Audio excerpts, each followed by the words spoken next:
Okay नमस्कारम। और पहले थोड़ा सा चैंटिंग से ही शुरू करते हैं, थोड़ा शांत हो जाएंगे। ठीक है। आप भी करते हो चैंटिंग? करती तो हूँ। कौन सी चैंटिंग करते हो? मैं वैसे नम्यो और इंगे क्यों चैंट करती हूँ। ये बुद्धिस्ट वाला? बुद्धिस्ट वाला। और हम तो सिंपल करते हैं मतलब। महादेव, हर हर महादेव। हर महादेव भी, ओम नमः शिवाय, राधा, वो सारे करते हो। तो शाम में सदाशिव सुनती हूँ बहुत ज्यादा। शाम में सदाशिव करोगे? बिल्कुल ठीक है।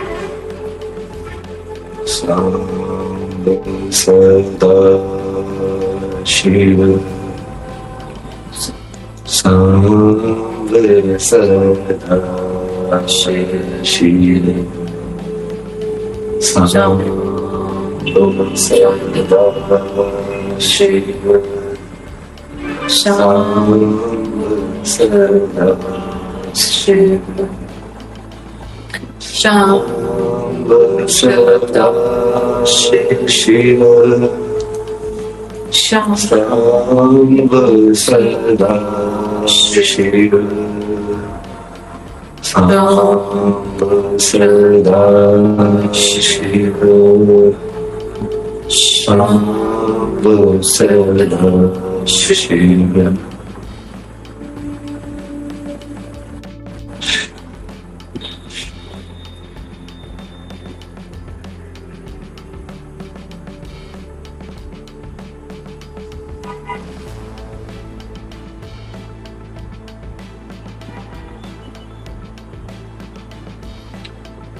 हर हर महादेव, जय शिव शक्ति। तो अभी चालू कर, ठीक है? तो आप देवी जी कौन है? मैं कौन हूँ वैसे तो इस सवाल का जवाब ढूंढ रही हूँ, लेकिन अभी जो मैं अपना इंट्रोडक्शन दे सकती हूँ, जनरली आरजे नैनी के नाम से जब आप मुझे सर्च करेंगे तो बहुत कुछ जान पाएंगे मेरे बारे में। बट मेरा पूरा नाम नैनी जैन है और मैं एक मोटिवेशनल स्पीकर हूँ। आरजे? हाँ, रेडियो जॉकी हूँ बाय प्रोफेशन। और उसी के साथ साथ कोविड के बाद मुझे लगा कि मोटिवेशन की लोगों को बहुत जरूरत है, जो एक मतलब नीड बन चुका है काइंड ऑफ के आपको एक पॉजिटिव रिमाइंडर्स मिलते रहे। तो मैंने उस तरह का कंटेंट बनाना शुरू किया, फिर धीरे धीरे खुद में भी बहुत सारा काम किया। तो प्रोफेशनली अभी मैं 92.7 बिग एफएम पर रेडियो जॉकी हूँ भोपाल में। मेरा शो आता है 5 to 9 भोपाल जंक्शन। चेक करना, ये सब बहुत इनके यूट्यूब चैनल भी है और ये बहुत ऐसे मोटिवेशन वाली रियल लाइफ वाली एडवाइसेस देती है। और आज हम वो सब भी डिस्कस करेंगे, क्योंकि आज का टॉपिक ही वही है। इनके साथ बैठ के हम like relationship, life, failure, success, इसको सबको कैसे देखना है, क्योंकि उन पे ही आई थिंक ये एक्सपर्ट है इन अ वे। अच्छा, एक दूसरी चीज, लाइक आप यहाँ पे क्यों बैठे हो? आप मेरे को कैसे जानते हो?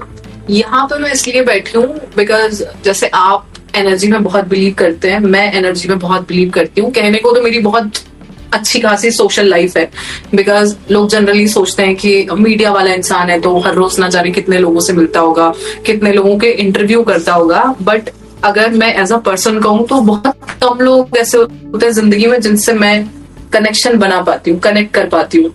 तो महाकुंभ में जब मैं गई हुई थी,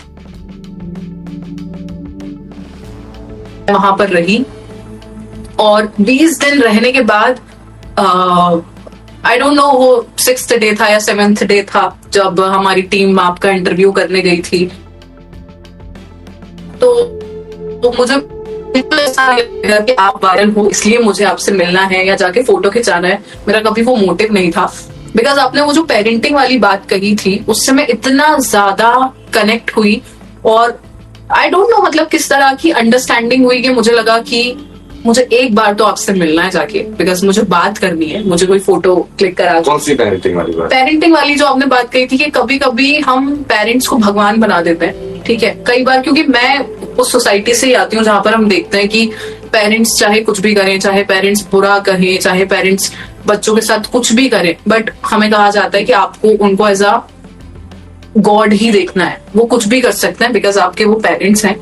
तो मैं भी इस बात पर बिलीव नहीं करती, क्योंकि हर बात को सह लेना ये एज अ ह्यूमन हमारे लिए सही नहीं है, क्योंकि हम भी इंसान है और वो भी इंसान है। तो भगवान मान लेना मतलब मैं डिसरिस्पेक्ट करने के बिल्कुल भी सपोर्ट में नहीं हूँ, जबकि मुझे लगता है कि ये बहुत बड़ी हिपोक्रेसी है कि हम करते सब कुछ वो है जो पेरेंट्स कहते हैं उसके खिलाफ, लेकिन फिर भी जब समाज में नाम आता है तो हम ऐसी बातें करना पसंद करते हैं कि भगवान माँ बाप के समान होते हैं, भगवान ये होते हैं, भगवान वो होते हैं। तो मैं बिलीव करती हूँ कि आप अपने कर्मों में वो दिखाएं, सिर्फ ये बोलने से ज्यादा कि भगवान माँ बाप हैं।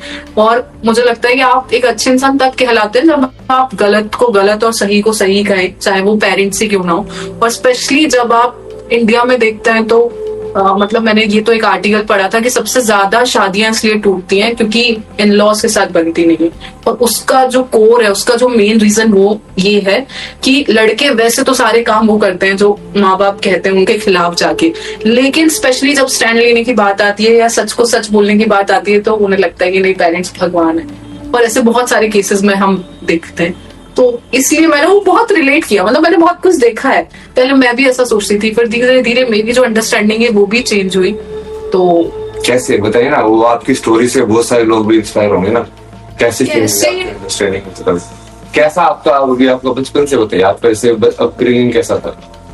देखिए, मेरी अपब्रिंगिंग बड़ी कंजर्वेटिव फैमिली में हुई है, भोपाल की एक बहुत ही नॉर्मल फैमिली जिसमें मैं सिंगल चाइल्ड हूँ।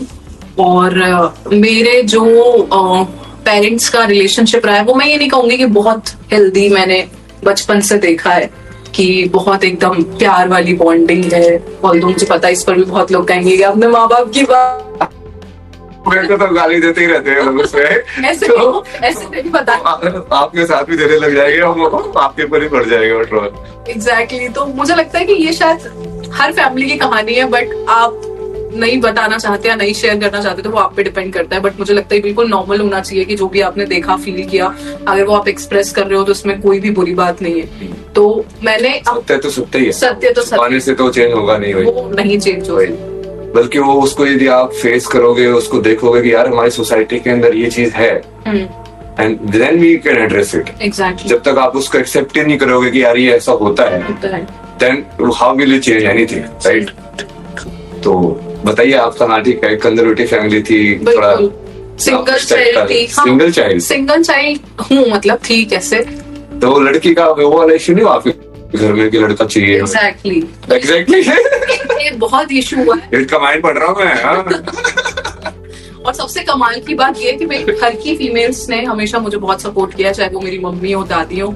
लेकिन ऑपोजिट साइड हम ये मानते हैं कि मेल्स को सोसाइटी में बहुत सपोर्ट करना चाहिए क्योंकि आप बहुत ग्रो कर पाते हो। बट मेरी फैमिली में लाइक जितने भी हैं, लाइक मेरे पापा या और भी कोई रिलेटिव्स में जो होते हैं, कभी उन्होंने उस तरीके का सपोर्ट नहीं किया क्योंकि उनके दिमाग में शुरू से वही था। मतलब इतने मेरे ऊपर रिस्ट्रिक्शन से, जब मैं स्कूल में थी तो मेरे पापा ने ये डिसाइड कर लिया था कि एक तो शहर से बाहर कभी नहीं भेजना क्योंकि कोई नीड नहीं है, और दूसरा जॉब नहीं कराना क्योंकि कोई नीड नहीं है। ठीक है, ये उन्होंने खुद डिसाइड कर लिया, मतलब मेरे से पूछना तो जरूरी नहीं समझा।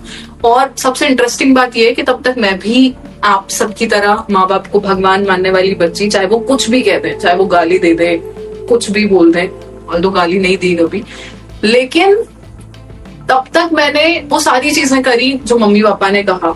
ठीक है, और भगवान की कृपा से वो कहते हैं कि चाहे आपको कोई भी रोक ले दुनिया में, लेकिन जो आपकी नियति है, जो आपका लिखा है कि आपको करना है, वो कोई नहीं रोक सकता।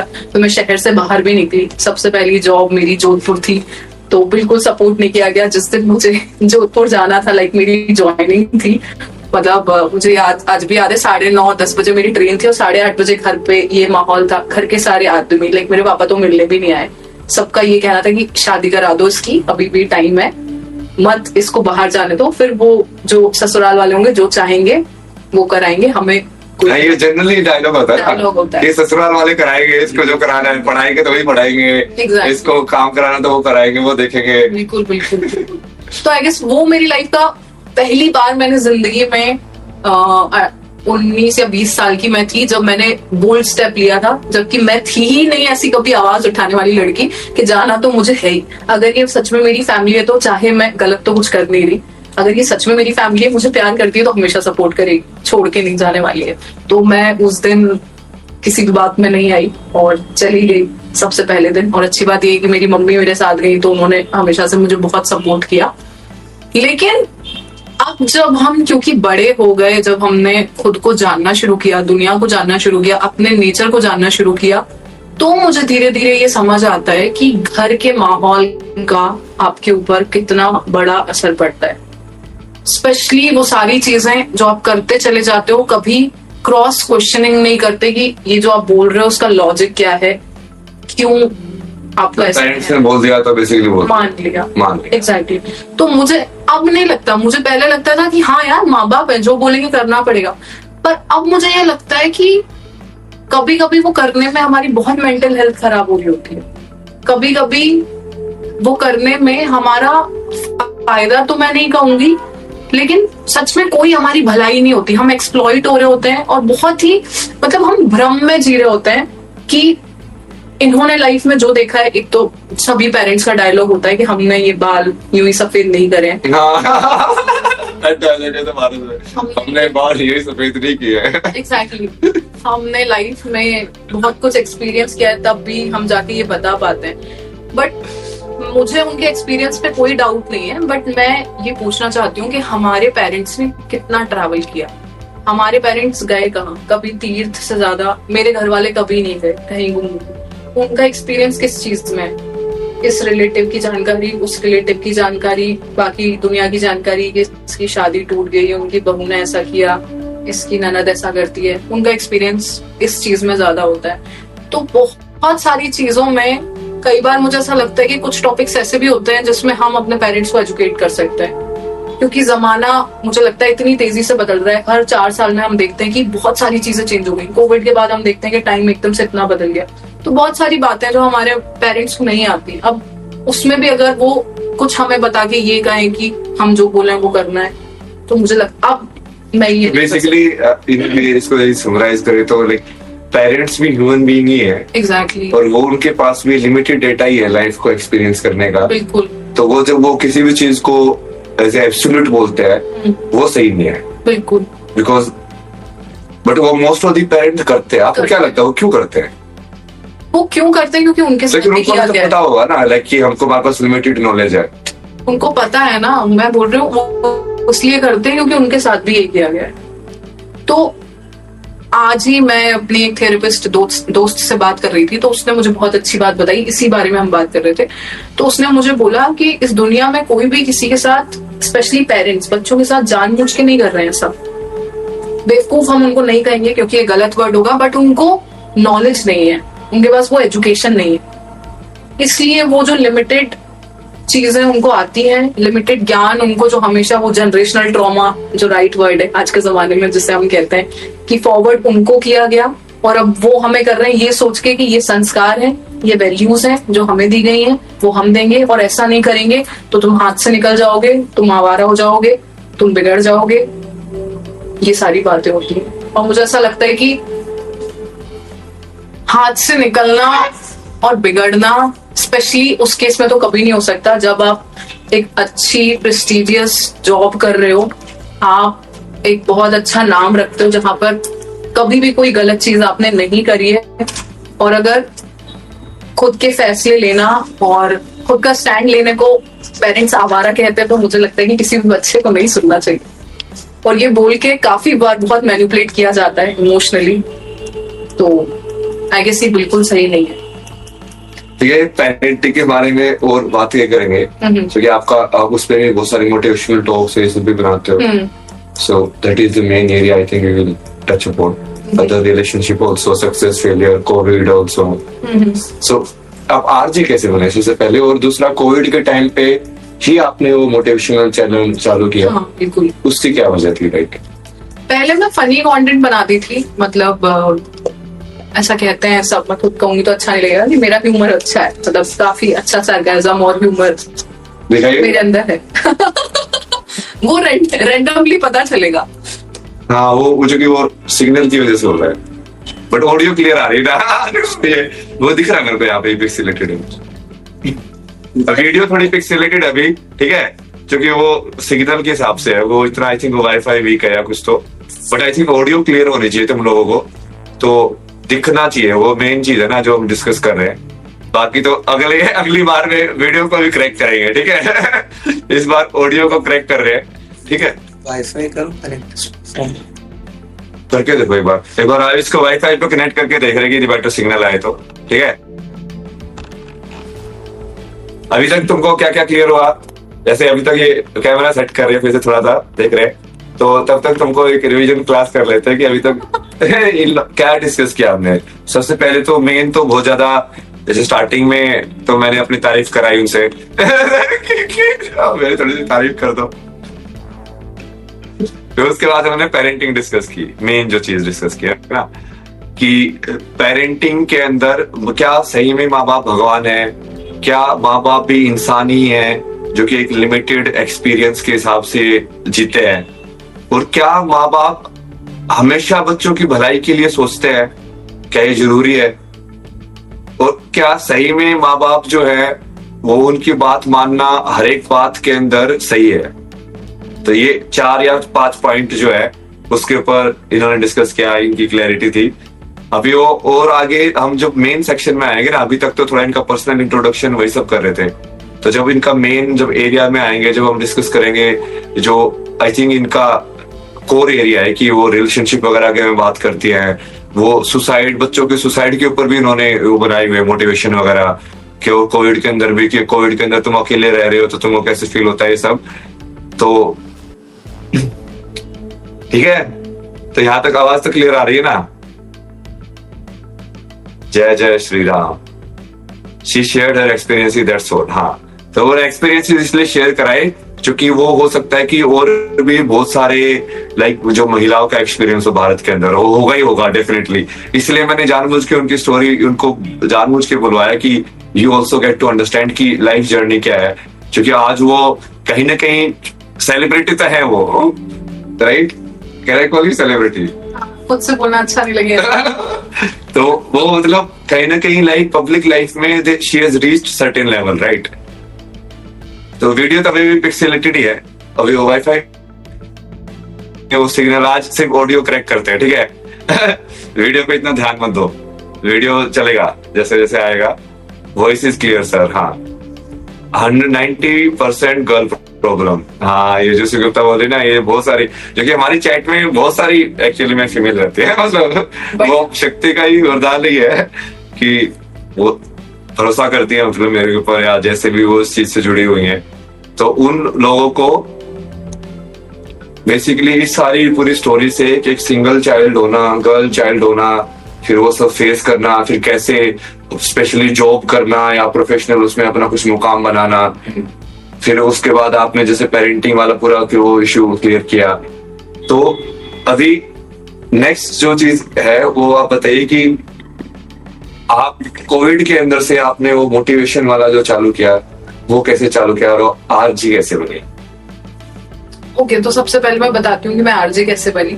तो बेसिकली मैंने जैसे बताया कि मैं बड़ी कंजर्वेटिव फैमिली से बिलोंग करती हूँ और एक बहुत ही साधारण परिवार से। मेरे से बेच कर बात कीजिए ना, वो कैमरा में घूम जाएगा। ओके, हाँ, तो ज्यादा अच्छे से बात होती है ना वो। तो उसमें आप समझ सकते हैं कि जब आप ऐसे घर में रहते हो, और मेरे पापा ने हमेशा मतलब बहुत खुशी नहीं जताई, कभी भी हमारा वो बॉन्ड डेवलप नहीं हो पाया, जस्ट बिकॉज उनको हमेशा लगता था कि लड़का एक होना चाहिए जिससे उनका बॉन्ड डेवलप हो। मैं लड़की हूँ, मेरे से क्या ही बात करें। तो हार्डली मुझे आज भी याद है कि अभी अगर मेरी उम्र 27 साल है, तो मैंने 27 सालों में कभी 1 घंटे भी मेरे पापा से बात करी होगी। 1 घंटा भी शायद ज्यादा है, आधे घंटे भी कभी मेरे पापा से बात करी होगी। मतलब वो जो सोसाइटी में बचपन से चीजें सुनती आ रही हूँ ना, कि लड़कियों का बॉन्ड अपने पापा के साथ अच्छा होता है, पापा की परी होती है, मेरे साथ वैसा कोई एक्सपीरियंस नहीं है, और शायद मैं इसकी बिलीव भी नहीं करती, क्योंकि हो सकता है कि बहुत सारे लोगों के साथ हो, बट एक तबका ऐसा भी हो जो मेरे जैसा फील करता हो। तो वो वार्मथ मैंने कभी फील नहीं करी जो एक फादर का होता है बच्चे के साथ बॉन्ड, या जितना वो सेफ फील करता है या सिक्योर फील करता है बिकॉज पापा है। और बड़ी स्ट्रेंज बात ये है कि मतलब क्योंकि हम ये मानते हैं कि पेरेंट्स भगवान, तो फिर अगर पेरेंट्स भगवान है तो मैंने वो चीज नहीं देखी, क्योंकि मैंने ये देखा कि आपकी मर्जी से अगर कोई चीज नहीं हुई तो वो सही नहीं है। ठीक है, आप चाहते थे कि लड़का हो, अगर लड़का नहीं हुआ और लड़की है, बच्चा तो आपका ही है ना, तो फिर वो प्यार कहाँ गया? फिर वो जो बच्चे के लिए, जैसे हम कहते हैं कि निस्वार्थ एक भाव होता है माता पिता कैसे आरजे कैसे होने फिर? तो इस तरीके की फैमिली में जब मैं पली बड़ी, जब मैंने बचपन में बहुत सारी चीजें देखी, तो मैं हमेशा से बहुत चुप रहने वाली बच्ची थी, ज्यादा नहीं बोलना, ठीक है, अपने में ही रहना, मम्मी मम्मी करना, क्योंकि मम्मी से ही ज्यादा अटैचमेंट था। पढ़ाई में मैं बहुत ज्यादा अच्छी थी नहीं, कभी ऐसे बहुत अच्छे मार्क्स नहीं आए, और कभी कोई मुझसे पूछता भी था तो मैं ऐसे नहीं बोलती थी कि मुझे कोई डॉक्टर बनना है, इंजीनियर बनना है। मैं बस बोलती थी मुझे कुछ अलग करना है, और खुद भी नहीं पता था मुझे क्या करना है। तो 12th के बाद सडनली किसी ने ऐसे बताया रैंडमली कि एग्जाम खत्म हो रहा है, आपको कुछ करना है, तो यहीं पास में एक कम्युनिटी रेडियो है एक कॉलेज में, आप चाहो तो इसका कोर्स कर सकते हो, 3 महीने का कोर्स होता है। तो क्योंकि बचपन से मैंने घर में रेडियो बहुत सुना, मतलब मम्मी टीचर है मेरी, तो हमेशा से वो घर में जब काम करती थी तो ऐसे आकाशवाणी चला के रखती थी, और बाकी रेडियो चैनल्स भी चलते थे। तो मैं को बड़ा फैसिनेट करती थी वो चीज की यार, क्योंकि उस टाइम हमारे पास वो फोन सांप का गेम जो होता है वो वाला नोकिया वाला फोन था, तो मुझे नहीं पता होता था कि वो जो आरजे वहां पर रेडियो के पीछे बैठ के बात कर रहा है वो दिखता कैसा होगा। मतलब उस टाइम पे इमेजिनेशन सच में बहुत अच्छी काम करती थी, क्योंकि हमारे पास वो गूगल का ऑप्शन और वो सब नहीं था कि सर्च कर लिया कि फलाना आरजे कैसा दिखता है। तो ऐसे ऐसे मेरे को बड़े थॉट्स आते थे कि यार कैसे बैठते होंगे ये, कैसे बात करते होंगे। मुझे भी आदत था, मैंने भी बहुत रेडियो सुना है, है ना? मैं रात में काम करता रहता था, वो कहीं भी वो पूरे लेट नाइट शोज रेट्रो वाले, कि लव गुरु है तो कितना क्योंकि उसकी आवाज इतनी मजे थी ना, हाँ। राम गुरु, फिर उसका बोलने का भी उसकी आवाज में कुछ तो डेप्थ थी ना, मतलब डेप्थ थी, इसलिए वो जैसे वो बोलते थे ना, हाँ। चाहे वाइट राइस जैसे भी दे रहे हो, मतलब जैसे वो बोलते थे उससे फैसिनेशन होता था। बिल्कुल बिल्कुल। फिर ऐसा लगता था यार इंसान दिखता कैसे होगा, 40 का है कि 50 का है, क्योंकि वो भी पता नहीं चलता था। पता चलता था वो तो 60 साल का। हाँ, वो तो 60 साल का था, बाद में पता चला कि ये तो 60 साल के है। एग्जैक्टली। तो ऐसे उस चीज ने मुझे अट्रैक्ट तो किया 100%। तो कहीं ना कहीं क्योंकि मुझे लगता है कि यार बचपन से ही आप किसी चीज से इतना कनेक्टेड हो तो वो कनेक्शन भी बैठ जाता है। तो जब वो कोर्स वाली बात हुई तो मैंने एक बार भी डिनाई नहीं किया, मैंने मन में ये सोचा कि यार ट्राई कर लेते हैं। वैसे भी पढ़ाई में तो मुझे लग नहीं रहा अपना कुछ खास होने वाला, और मेरा इंटरेस्ट भी नहीं था कभी ऐसा बहुत ज्यादा कुछ पढ़ के कोई एग्जाम निकालने में। तो फिर मैंने वो ट्रेनिंग करी, और उस ट्रेनिंग के दौरान भी क्योंकि जैसे मैंने शुरू में बताया कि काफी इंट्रोवर्ट थी, तो बोलना हमको आता नहीं, ठीक है, ज्यादा लोगों से इंटरेक्ट करना आता नहीं, तो मुझे बोला गया कि कुछ और भी ट्राई कर सकती हो, जरूरी नहीं है रेडियो जॉकी बनना है क्योंकि तुम्हारी पर्सनैलिटी नहीं है। और ऐसा बहुत टाइम तक सुना मैंने, मतलब ऑलमोस्ट ट्रेनिंग के बाद मैंने वहां पर 1 साल रेगुलरली मैं गई उस रेडियो में, जस्ट बिकॉज मैं चाहती थी कि मेरी प्रैक्टिस बनी रहे। ये लोग मुझे कुछ पे नहीं कर रहे, कुछ नहीं कर रहे, लोग सोचे कि मेरा टाइम वेस्ट हो रहा है, बट क्योंकि आप वो एक किसी जगह से कंसिस्टेंटली जुड़े रहते हो तो आपका वो फॉर्म, वो जो एक लाइन है वो टूटती नहीं। तो वो मैंने किया, मतलब वो कह सकते हैं कि बिल्कुल निस्वार्थ, कुछ होगा नहीं होगा नहीं पता, बट जा रहे हैं डेडिकेशन के साथ। फिर ये डेडिकेशन देख के सच में उनका दिल पिघल गया रेडियो वालों का। उन्होंने बोला कि तुम्हें 4000 रुपए देंगे हम अब से, क्योंकि तुम आ रहे हो। इतना पेट्रोल स्कूटी दिला दी थी घर वालों ने भगवान की कृपा से, तो पेट्रोल भी लगता होगा तुम्हारा। तो वो 4000 रुपए मुझे देते थे, 8 घंटे मैं वहां पे रहती थी, तो उन 4000 रुपए में भी मैंने 2 साल निकाल लिए थे खुशी खुशी, विदाउट एनी कंप्लेन। तो मुझे लगता है कि इस वहां से आपने आरजी की जर्नी शुरू हुई। एग्जैक्टली, उस छोटे से तो आप आरजी में करते क्या थे, मतलब रेडियो पे आप क्या गाने वाने चलाते थे?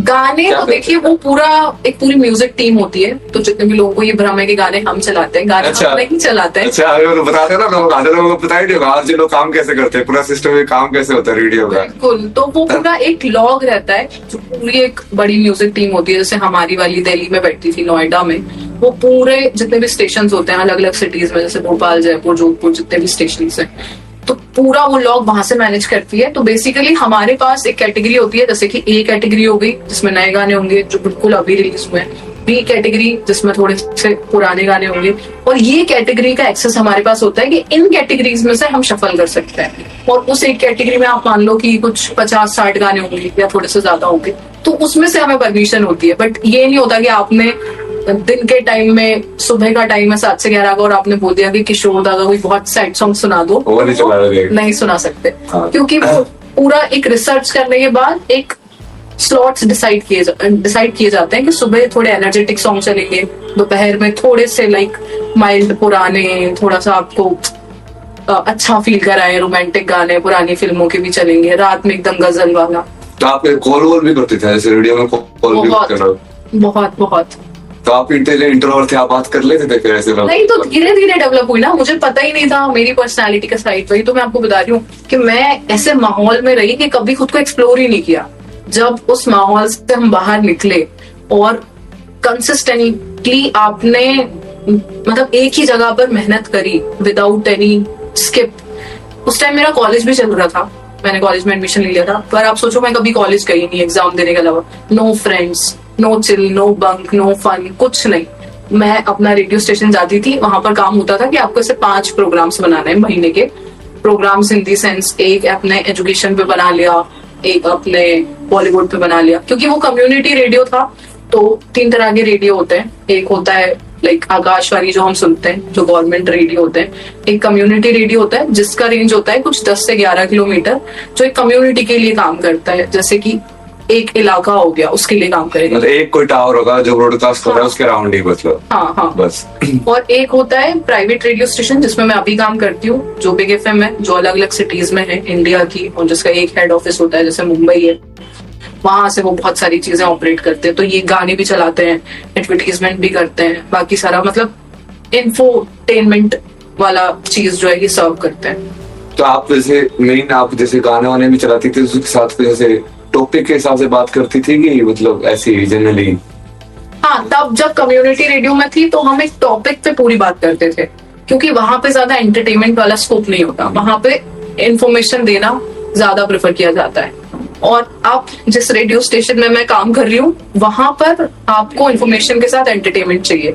जैसे कि आपको कोई भी न्यूज ऐसे बतानी है जो ऐसी ना लगे कि न्यूज चैनल है कि आज वारदात हो गई और वहां पे ट्रैफिक लग गया, ऐसे नहीं बतानी। आपको थोड़ा उसके साथ कुछ जोड़ के, मिर्च मसाला लगा के, मिर्च मसाला मतलब आई मीन पॉजिटिव सेंस में, ऐसा मीडिया वाले लगाते हैं तो। नहीं, रेडियो का वो काम नहीं। मतलब प्रॉपर वे में इंसान उसको स्किप ना करे, एक इन्फॉर्मेशन पहुंच जाए, बहुत ब्लैंक नहीं जाए, तो ये काम होता है। अब अच्छा, आप भी उसको बताते हैं। फिर आपने ये मोटिवेशन वाला जो चालू किया यूट्यूब पे, वो कैसे चालू किया कोविड के टाइम पे? कोविड के टाइम पे मैंने ऐसे चालू किया कि मतलब बाय नेचर मैं बहुत इमोशनल इंसान हूँ हमेशा से ही।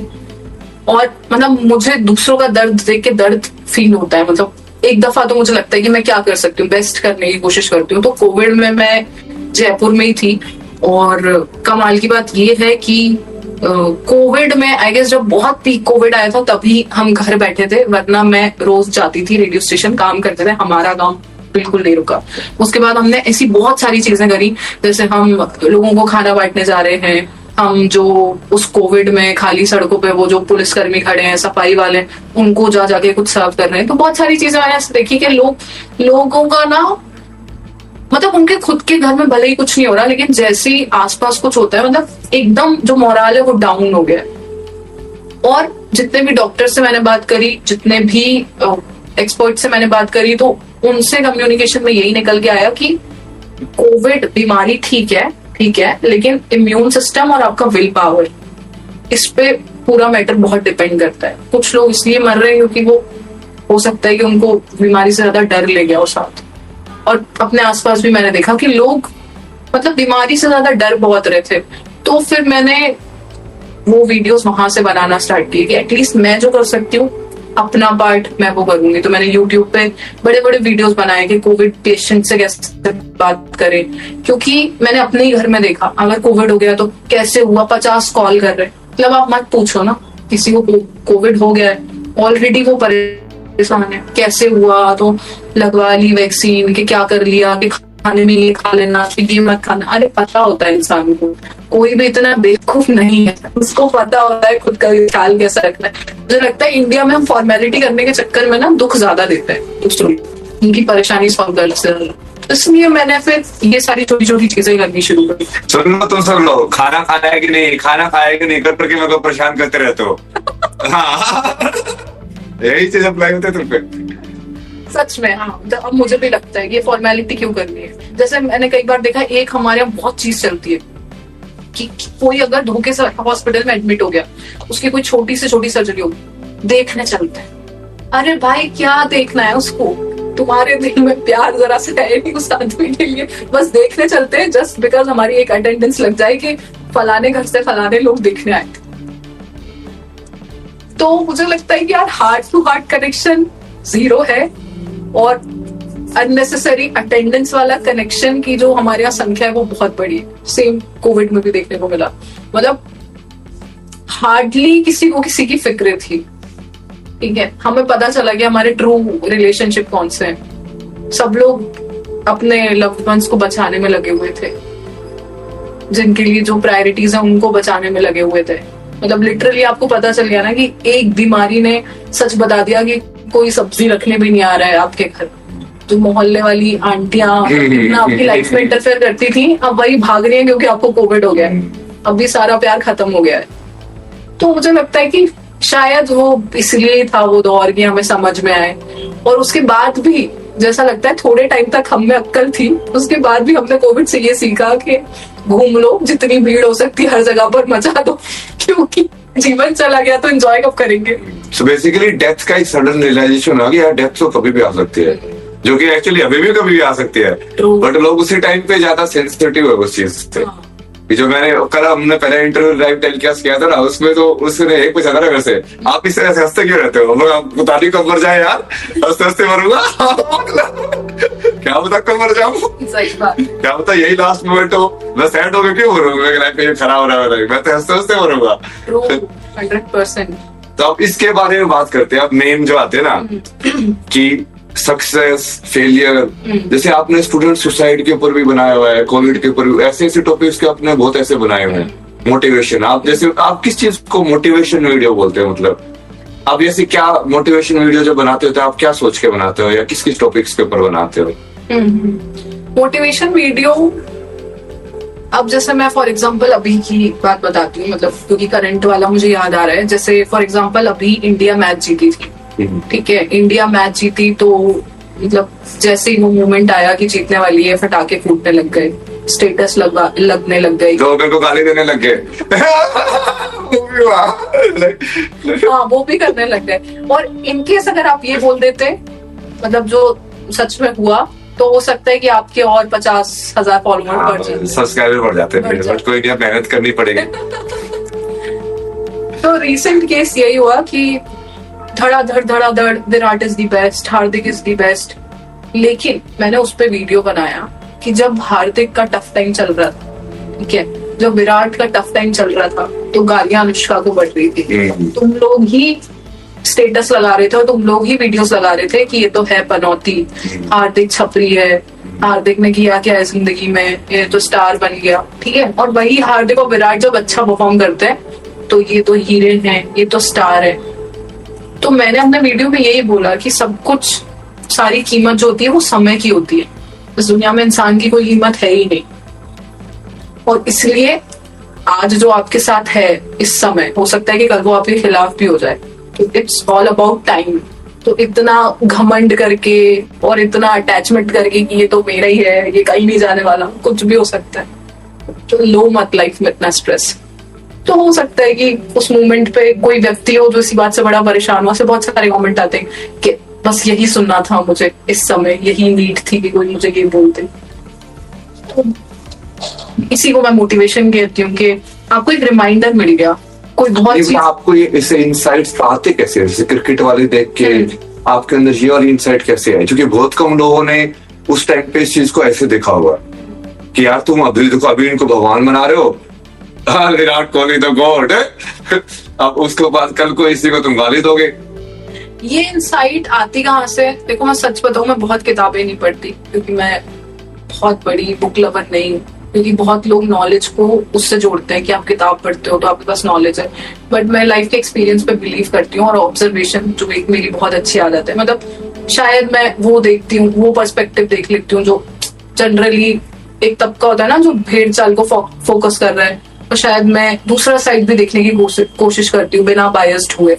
तो जब उस टाइम पे जो भी सीरीज हुई थी मुझे याद नहीं है, जब हार्दिक पांड्या को गाली पड़ रही थी, तब भी मैंने यही वीडियो बनाया था कि असली फैंस वो होते हैं जो अच्छे और बुरे वक्त में साथ खड़े रहे। प्यार वो होता है। ये किस तरह का प्यार है कि जब ये अच्छा परफॉर्म कर रहा था तो तुम स्टेडियम के बाहर चिल्ला रहे थे, अभी वो निकल रहे तो गाली दे दो। I don't think this is love.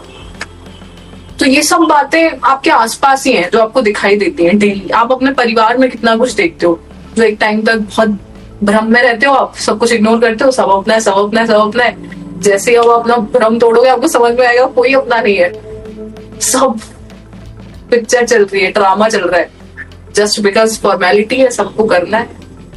तो मुझे लगता है कि ये सब कुछ ऑब्जर्वेशन है। अगर आप भ्रम में रहोगे तो आपको कुछ नहीं दिखेगा। ये आप एग्जैक्टली वही चीजें बोलते हो जो मैं बोलता हूँ। मतलब सही है, एग्जैक्टली वही वाली चीजें बोल रहे हो। गुरु बन गए आप भी आज से बैठ के। बड़े बहुत बढ़िया चीजें, जैसे ये तो आज भी सोसाइटी में ऑब्जर्व भी किया होगा ना कि क्रिकेट वाला है तो स्पेशली लाइक धोनी को भी पहले लोग कितना वर्ल्ड कप जीता तो कितना ऐसे स्टार बनाया, फिर बाद में वो कितनी गालियां देते थे उसको, मुझे वो दूसरे वाले वर्ल्ड कप के अंदर वो जो सेमीफाइनल में हार गया, सेमीफाइनल में हारे थे ना वो न्यूजीलैंड के साथ। फिर उसके बाद भी वो कभी पत्थर मारने चले जाते थे, रांची में कुछ हो रही थी, हार गए थे ट्रॉफी वगैरह।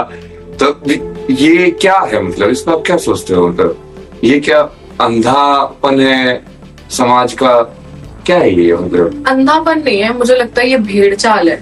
जैसे फॉर एग्जाम्पल अभी रिसेंट एग्जाम्पल मुझे जो मेरी थोड़ी आंखें खुलने को बची थी वो महाकुंभ में खुल गई। जैसे वहां पर जो भगदड़ हुई, ठीक है, अब भगदड़ का एक ही साइड लोगों ने देखा कि प्रशासन की गलती थी इसलिए भगदड़ हो गई, पर भगदड़ का दूसरा साइड आपने नहीं देखा कि जब जितने भी पुलिसकर्मी, चलो कम थे, कम व्यवस्था थी, मैं उस पर टिप्पणी नहीं करना चाहूंगी क्योंकि बहुत अच्छा भी हो सकता है, बहुत कम भी अच्छा हो सकता है, उसकी तो कोई सीमा ही नहीं है, वर्ल्ड क्लास फैसिलिटीज भी हो सकती हैं। लेकिन जो फैसिलिटीज थी उसमें भी एज अ सिटीजन आप क्या कर रहे हो? आप घर से निकलते हो तो आप अपनी जिम्मेदारी पे निकलते हो या प्रशासन की जिम्मेदारी पे निकलते हो? आई थिंक हम एज अ ह्यूमन अपनी जिम्मेदारी हमें खुद ही लेनी चाहिए, यही सिखाना चाहिए हम सबको। बट आपकी कोई जिम्मेदारी नहीं है। आपको जब वहां मना किया जा रहा है कि बैरिकेटिंग है, इसके उस पार मत जाओ, तब भी कोई बात नहीं मान रहे, ठीक है। आपको बोला जा रहा है कि घाट पे मत सो, भीड़ बहुत ज्यादा है, तो आप वहां इतनी बड़ी संख्या में लेट गए। उसके बाद जब भगदड़ मची तो एकदम तो हेलीकॉप्टर्स भी आ जाएंगे, तो कैसे कंट्रोल किया जाएगा?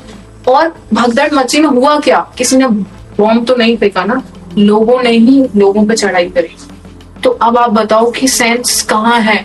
जैसे हम सिविक सेंस बोलते हैं कि अगर कोई भागता हुआ भी दिख रहा है एक इंसान, तो अगर 4 लोग नहीं भागेंगे तो कोई प्रॉब्लम ही नहीं होगी ना। पर क्या किया, एक भागता दिखा तो 10 और भागे, और 10 के ऊपर से भागे, क्योंकि हम बहुत सेल्फिश हैं, हमें अपनी जान बचानी थी कैसे भी करके। और वहां भी यही हुआ, अपनी जान बचाने के चक्कर में कितनों की जान चली गई।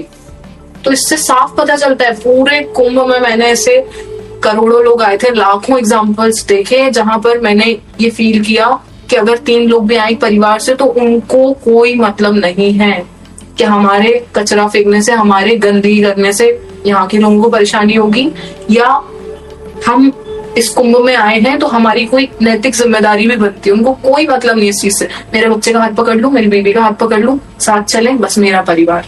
जो हम बोलते हैं ना कि हम एक परिवार है, कहाँ है हम एक परिवार? और हमें कुछ नहीं सोचते, सिर्फ दिखावा है ये। सच में हमें चिंता ही नहीं है। अगर आप सोचो ना, आप थोड़ा भी सेंस रख के चिंता करोगे, अपनी जिम्मेदारी पूरी करोगे, तो कभी भी अव्यवस्था नहीं होगी। मतलब मैंने धक्के खाए यार आंटियों के, जब वहां पे वो स्नान के लिए ऐसे मतलब जो भी जुलूस निकलता था, हाँ, तो अगर बैरिकेटिंग के पार मैं यहाँ पे खड़ी हूँ तो आंटियों ने मुझे धक्के दिए कि वो बैरिकेटिंग तोड़ के जैसे तैसे वहां चली जाए, किसी बाबा के चरण छू ले। तो ये तो बहुत ही ज्यादा गलत है। ओह 917 व्यूअर्स, ये हाईएस्ट व्यूअर्स है हमारे। अरे वाह, लकी हो आप हमारे लिए। धन्यवाद। तो बस यही बहुत बढ़िया चल रहा है। तो अभी तक तो आपका जैसे लाइफ जर्नी ये सब देखा, आपके इनसाइट्स तो मेरे को बहुत सही लगी भाई, इसीलिए शायद आप यहाँ पे बैठे हो, क्योंकि वही इंसान शायद मेरे पास आके एज ए फ्रेंड भी, मतलब लाइक आपने पूरा ऐसे, इनके हस्बैंड भी फोटोग्राफर है तो उनको भी जैसे कैमरा एंगल ये सब, तो उनको भी पूरा ऐसे हेल्प लेके हमने पूरा सेटअप किया ना कि अच्छा ये वीडियो फ्रेम। अभी वीडियो क्वालिटी नहीं आ रही है क्योंकि वो वाईफाई सिग्नल की वजह से है, बट कैमरा तो बढ़िया से सेटअप है, देखो बिल्कुल ऑफिशियल पॉडकास्ट जैसा सेटअप। और वो भी फिगर आउट कर लेंगे नेक्स्ट वाले में। अभी ऑडियो आई थिंक आज यदि हमने क्रैक कर ली तो आज हमारे बहुत बड़ा अचीवमेंट होगा कि आज ऑडियो क्रैक कर लिया भाई आज, ठीक है। तो नेक्स्ट वाले पॉडकास्ट वगैरह करेंगे तो उसके अंदर वीडियो वगैरह भी सही कर लेंगे। बट ये सब जानते हुए भी जैसे यहाँ पे बैठी हुई है एज ए ह्यूमन, अब वो वैसे सेलिब्रिटी वो बोल भी सकते हैं यार ये क्या सेटअप है तेरा, प्रोडक्शन कुछ नहीं है तेरे पास, ये कि मैं क्यों आऊं इंटरव्यू करने के लिए। बट वो फिर भी समझ रहे हो ना, एज ए ह्यूमन, और शायद इसी की वजह से वो मेरे से अट्रैक्ट भी हुई, क्योंकि उन्होंने वही चीज देखी होगी। Exactly. क्योंकि वो हम जो बात कर रहे हो सेल्फिश वाली, वो तो आई थिंक एक बेसिक ह्यूमन ट्रेट है। Basic human trait है। मतलब यदि मान लो मेरे ऊपर कुछ आएगा कि मैं मर सकता हूँ, ये दूसरा वाला मर सकता है, तो आई थिंक सब लोग खुद को ही बचाएंगे। Right? बट आप समझ नहीं रहे हो ना, मैं ये कह रही हूँ कि वो नौबत आने से तो बचा सकते हैं ना, मतलब वो अगर आपके हाथ में है तो। फॉर एग्जाम्पल वही मैंने कहा कि अगर भगदड़ मच रही तो वहीं खड़े हो जाओ ना, भेड़ चाल में भागते हैं ना हम हमेशा। नहीं, वो तो यदि उसमें, तो आप सोचने के हिसाब से तो बहुत कुछ सोच सकते हो ना, कि यदि ऐसे लोग होते कि जैसे भगदड़ मच रही है, they could have like just use their own power to barricade it, like then it would have been contained। क्योंकि वो स्टैम्पेड में मेन चक्कर वही होता है कि एक जब भागने लगता है तो फिर सब भागने लगते हैं, सब भागने लगते हैं तो फिर सभी भागने लगते, सभी फंस जाते हैं फिर। क्योंकि सभी भागोगे तो फिर कैसे भागोगे, भाग भी नहीं पाओगे। बट जैसे मैंने ऐसे बहुत सारे एग्जाम्पल्स भी देखे हैं, और आई गेस कुछ वीडियोस देखे और कुछ पढ़ा भी था कि एक बार, मुझे एग्जैक्टली देश याद नहीं है, कि किसी देश की, तो इंडिया नहीं था वो, फ्लाइट में कुछ दिक्कत हो गई थी, तो प्लेन में कुछ प्रॉब्लम हो गई, प्लेन रुक गया ऊपर ही, कुछ तो होने वाला था धमाका। लेकिन स्टिल वहां पे जो अंदर लोग बैठे थे वो एकदम शांति से बैठे रहे, क्योंकि उनको प्रोबेबली फेथ था या वो सेंस था कि पैनिक होने से और चिल्लाने से तो कुछ नहीं होने वाला। लेकिन सेम जो हम मरिया, ऐसी कोई भी चीज। तो हमारे यहाँ पे जो पैनिक और पैनिक क्या मेंटल हेल्थ से भी एसोसिएटेड है, कि लोगों की मेंटल हेल्थ में भी they get panicked very easily. 100% मैं बोल रही हूँ ना, हम सिर्फ दिखावे और बोलने के लिए यूनिटी बोलते हैं, वो बिहेवियर में नहीं दिखती कभी भी, वो मतलब प्रैक्टिकली वो दिखाई नहीं देती।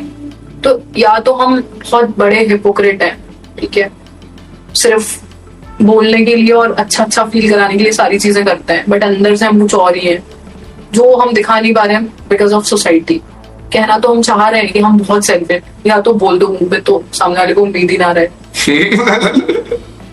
तो पता नहीं, मतलब मुझे लगता है हमारे ऊपर बहुत प्रेशर है सोसाइटी का। कौन सी सोसाइटी का मुझे नहीं पता, कौन है वो सोसाइटी में, बोलो, जो अननेसेसरी रोड पे फोन बजाते हैं।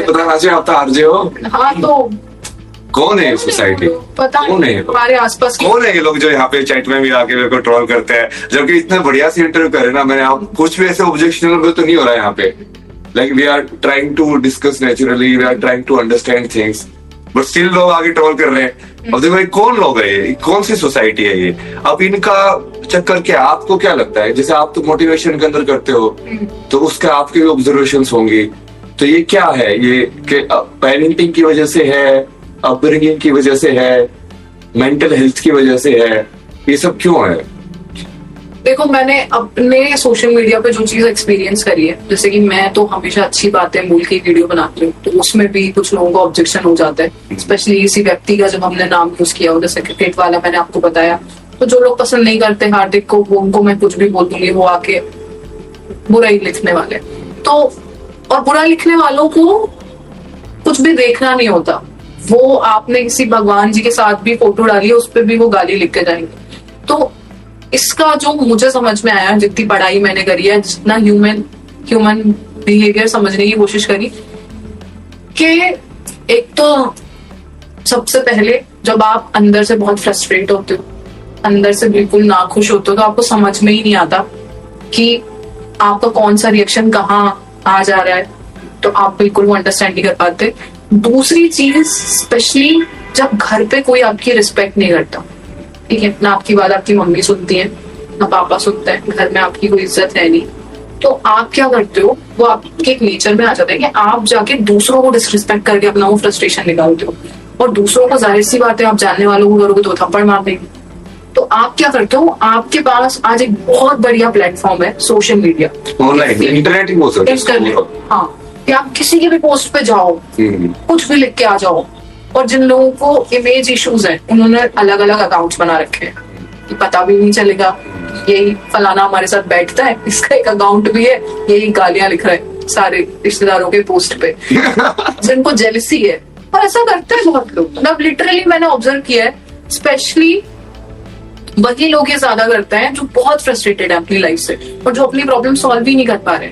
घर में सबसे ज्यादा बाहर इज्जत वही लोग ढूंढ रहे हैं। आपको पता है, आपने भी शायद वो लोग देखे होंगे, क्योंकि मैंने बहुत ज्यादा देखे हैं जिनको बहुत ज्यादा, मुझे इंग्लिश में नहीं समझ आ रहा क्या बोलेंगे, इज्जत इश्यूज होते हैं। हिंदी में बोलो ना, इंग्लिश में, अपने हिंदी ऑडियंस है वैसे भी, इंग्लिश ऑडियंस इतनी आई नहीं। मतलब जिनको ना बहुत ज्यादा ऐसे इश्यूज होते हैं कि आपने अगर उनको रिस्पेक्ट नहीं दिया, उनको चेयर नहीं खिसकाया, या बहुत बड़े बड़े लोग होते हैं तो वो ऐसे भड़क जाते हैं। तो मुझे ऐसा लगता है कि वही लोग होते हैं जिनको रियल लाइफ में कोई रिस्पेक्ट नहीं कर रहा है, तो ये कहीं ना कहीं से ना वो गेन करने की कोशिश कर रहे हैं। और क्योंकि आपसे इनके बहुत ज्यादा वैसे रिलेशन नहीं है तो ये आपको कुछ भी बोल सकते हैं, क्योंकि आप पलट के नहीं बोलोगे, बिकॉज पता है कुर्सी का दबाव है या जो भी है एक्स वाई जेड। तो शायद कोर बहुत अलग है हमारी इसको आपने, इससे पहले हमने जो थर्ड एपिसोड जो किया था एक बार, जो डिलीट करना पड़ा, वो साइकोलॉजी पे किया था, और उसमें उन्होंने यही बात की थी कि पैटर्न सीख दो, कि बच्चों की अपब्रिंगिंग की वजह से या any human being, the way they are brought up, उसके हिसाब से उनके माइंड में पैटर्न बन जाते हैं। जैसे you are the only girl child, so you must have seen the reality through a very unique perspective. Girl child वाली कैसे होती है, कि जो लड़का लड़की जो मान लो भाई बहन है, तब वो भाई बहन वाली रियलिटी अलग देखते हैं। मान लो 3 भाई भाई होते हैं तो वो अलग तरीके से अपब्रिंगिंग होती है उनकी, और उसके हिसाब से उनके पैटर्न बन जाएंगे। और वो आप जैसे बाद में जो बात की, जैसे वो इनसिक्योरिटी वाली बात है, उन्होंने एक और चीज बताई कि इससे इनसिक्योरिटी जो होती है ना, वो हमसे ये सब चीजें कराती है कि हम इनसिक्योर है किसी चीज के बारे में, about our own image, about our own views maybe, and that's what like you know it comes out in society, ये पूरी नेगेटिविटी के रूप में 100%। किसी को असुर बोल रही है आप भी असुर बोलते हैं इसको? नहीं, मैं असुर प्रवृत्ति, असुर तो नहीं बोलती, मैं ये बोलती हूँ कि हम सबकी 2 पर्सनालिटीज हैं, एक देवता एक असुर। हाँ शायद, एक पॉजिटिव एक नेगेटिव, एक पॉजिटिव एक नेगेटिव। बट क्योंकि हम एक्सेप्ट ही नहीं करते तो हम चीजें सुधारेंगे कैसे? तो अगर आप बहुत हेल्थी वे में इसको एक्सेप्ट कर लो तो वो काम हो सकता है, उसमें कोई बुराई नहीं है। मतलब ठीक है, सबकी होती है वो, क्यों आपको ऐसे पोर्ट्रे करना है कि नहीं मेरी तो एक ही पर्सनालिटी है, मैं बहुत बढ़िया इंसान हूँ, मतलब नहीं। बट ये चीज आप जो बोल रहे हो ना, ये असली में करने के लिए लोग करते ही नहीं है। करेज चाहिए। वैसे तो बहुत सिंपल है, इट्स लाइक कि तुम जैसे हो वैसे ही हो, you don't have to worry about. अब जैसे मैं तो ऐसे ही मैसेज को बोलता हूँ, जो भी चीज मैं करता हूँ, like in a way I try to be completely honest about it. यार देखो मैं तो ऐसा हूँ and this is what I am. Kumbh में भी ऐसे बहुत सारे लोग ऐसे बाबा मैं कितना बोलता था, मैं तो बाबा नहीं हूँ, बोलते थे अच्छा ये नाम वो नाम। तो अभी फाइनली जैसे सब कुछ डिसाइड करके यही हुआ कि हाँ अब ऐसे ही ठीक है अपना नाम वही होता है, क्योंकि वो काम इम्पोर्टेंट है, वो चीज इम्पोर्टेंट नहीं कि तुम किस टैग के अंदर कर रहे हो। मतलब यही बात होगी ना कि लोगों ने आपकी परमिशन नहीं चाहिए कि आपको IIT बाबा सुनना अच्छा लग रहा है नहीं। या मैंने एक इंटरव्यू में भी देखा था जहाँ पे आपने बोला कि भाई मेरे को नहीं पसंद मेरा नाम अभय सिंह है या जो भी है, बट उनको लग रहा है अच्छा, उनको लग गया कि ये चल रहा है, तो आप सोच रहे हो मतलब अपनी सेल्फिशनेस के चक्कर में आपका नाम ही IIT बाबा पड़ गया। नाम ही बदल दिया हमारा। नाम ही बदलती आधे लोग तो मेरे को ये भारत में ऐसे ही जानते हो, वो वैसे नाम किसी को नहीं पता, वो कहीं पे जाओगे तो IIT बाबा। चलो वो भी ठीक है, वो भी एक नाम हो गया, बहुत सारे नाम होने बढ़िया रहते हैं। अच्छा आप फिर वो आपको ना जो मेन मोटिवेशन वाला है, आप और बताइए आपकी जो इंसाइट है। जैसे पेरेंटिंग के ऊपर बात की हमने, सक्सेस के ऊपर बात की, जैसे सक्सेस के ऊपर आपने बताया कि टाइम ही सब कुछ है, टाइम ही सब कुछ है, राइट? टाइम ही बनाता है और टाइम ही बिगाड़ देता है। बिल्कुल। तो किसी की सक्सेस में जब वो टाइम सही है तो ना ज्यादा उसको वो करना चाहिए पॉजिटिव वे में, और जब वो नीचे जा रहा है तो ना उसको ज्यादा नेगेटिव वे में करना चाहिए, राइट? 100%। और बताइए आपकी इंसाइट आपकी जो आप डाल के शेयर किया आपने टाइम के बारे में। जैसे आपने सुसाइड के बारे में भी शेयर किया है बच्चों के ऊपर, आई थिंक। मतलब सुसाइड के बारे में ऐसे शेयर नहीं करा, मतलब मैं कोशिश करती हूँ कि ये वर्ड ही ना यूज करूँ, बट मैंने ऐसे बहुत बार वीडियोस बनाए कि गिव अप करना। हाँ उसका ऊपर कंटेंट देखा था मैंने आपका, कि वो बहुत इंपॉर्टेंट और वो पेरेंटिंग से भी रिलेटेड है। क्योंकि बहुत बार लोग गिव अप इसलिए करते हैं क्योंकि उनकी लाइफ में उनको लगता है कि अब उनको अब एक्सेप्ट करने वाला कोई नहीं है if they don't clear this exam, and including the parents. क्योंकि यदि पेरेंट्स होते, मान लो सोसाइटी कुछ भी बोले, बट यदि पेरेंट्स ऐसे होते कि वी विल एक्सेप्ट यू, तेरे 20 मार्क्स आए तो भी कोई दिक्कत नहीं है, 50 आए तो भी कोई दिक्कत नहीं है, 60 आए तो भी कोई दिक्कत नहीं है, नहीं होता, वो नहीं होता है। बिल्कुल 100%। मतलब मुझे लगता है कि यार अब हम ह्यूमन बॉडी हैं, ठीक है, हम सिर्फ हमारा नाम जानते हैं, हम सच मतलब सही मायनों में हम जानते ही नहीं है ना खुद को। अगर हम खुद को जानते हैं तो सारी प्रॉब्लम सॉल्व हो जाती, हमें सब कुछ समझ में आ जाता, कौन सा ट्रिगर है, कब गुस्सा आ रहा है, कहाँ प्रॉब्लम है, पर हम जानते ही नहीं, ठीक है। ऊपर से जब हम खुद को नहीं जानते, उसके बाद से कोई आप पर इतना प्रेशर डाल दे कि इससे तो मुझे ये उम्मीद है ये बनने की, इससे तो मुझे ये उम्मीद है ये करने की, आपसे बिना पूछे कि हमारा बेटा तो ये बनेगा ही, या हमारी बेटी तो ये बनेगी, हमारी बेटी तो ये कभी नहीं कर सकती, आपसे बिना पूछे, ठीक है, कि आप ये करने वाले हो नहीं करने वाले हो। मतलब इतना प्रेशर आपके ऊपर क्रिएट कर दिया।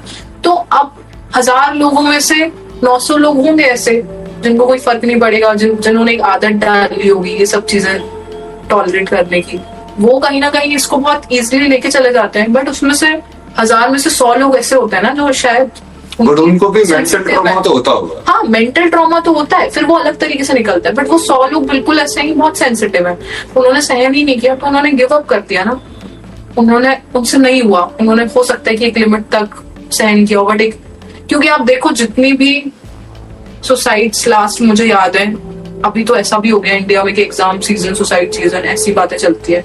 मतलब इवन वो कोटा में जब वो एग्जाम्स होते हैं तो आप सोचो ना, तब वो लिख के बहुत सारे लोग चाहते हैं कि मम्मी पापा मैं ये नहीं कर पाई, I am sorry mummy papa, I am sorry मैंने आप लोगों का विश्वास तोड़ दिया।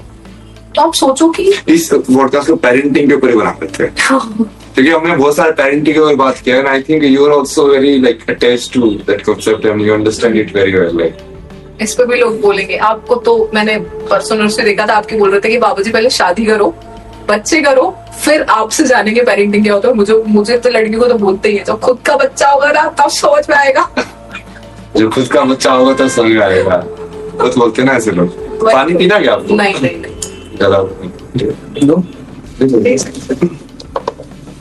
हर हर महादेव। तो आप लोगों को क्या पूछना है इनसे बताइए।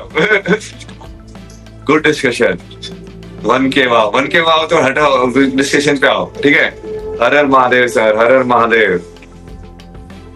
वन मोर ऑन पेरेंटिंग के ऊपर और भी करेंगे, साइकोलॉजी के ऊपर जैसे क्या था, तो वो पेरेंटिंग भी इन्वॉल्व कर लेता है कई चक्कर में। पेरेंट्स बच्चों की आड़ में अपनी हसरतें पूरी करना चाहते हैं। 3 इडियट्स देखी है। ये डिलीट क्यों कर दिया तुमने कमेंट? इतना बढ़िया तो कमेंट था। हेलो हाँ बोलिए। नहीं आपको नहीं बोल रही हूँ यार, तुम ऐसे फोन देखो तो हमें डिस्ट्रैक्शन होगा। ये वाला डिलीट मत करो ना, बहुत गलत है ना। अरे आप मेरे से बातें करो ना, छोड़ दो, भूल जाओ उसको। ये शादीशुदा है, इनके हस्बैंड भी यहीं पे बैठे हुए हैं, मेरा फोन स्क्रॉल कर रहे हैं और वो इनका फोन स्क्रॉल कर रहे हैं, तो इनको डिस्ट्रैक्शन हो रही है, ठीक है। कि बहुत सही टाइम मिल गया है, मैं कुछ कर नहीं सकती। कल की वर्ल्ड में नैनी जी का स्वागत। बिल्कुल नैनी जी का स्वागत। I am from Uttarakhand, I very are great listener भी सही हूँ मैं, स्पीकर भी सही हूँ, सही तो बोलता हूँ। देखो जो सर मॉडरेटर डिलीट करते गए सारे मैसेजेस, पीछे दिया है, आगे होकर बैठिए मैम, आगे होकर बैठ जाइए थोड़ा। आप आगे बोलेगा, आप थोड़ा पीछे बैठे, आप आगे बैठ जाइए थोड़ा सा। अच्छा हाँ ऐसा कुछ नहीं है ना यार, वो अपने हिसाब से ही बैठी है। मैंने तो उनको मिटाया भी नहीं रहा, क्योंकि ये सब पूरा हमने एडजस्ट भी साथ में बैठ के ही किया है कि अच्छा यहाँ पे बैठेंगे, ऐसा कैमरा एंगल होगा, ये सब।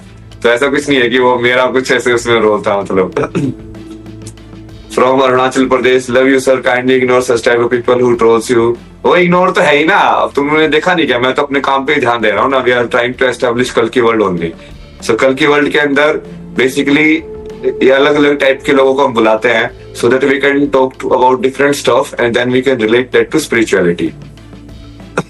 अभी इन्होंने जैसे इनके जो insights है ये अब आरजे हैं, इनके वैसे भी इनसाइड सोसाइटी के बारे में काफी क्लियर है। मतलब I think she is a more of like a honest human being if you ask me.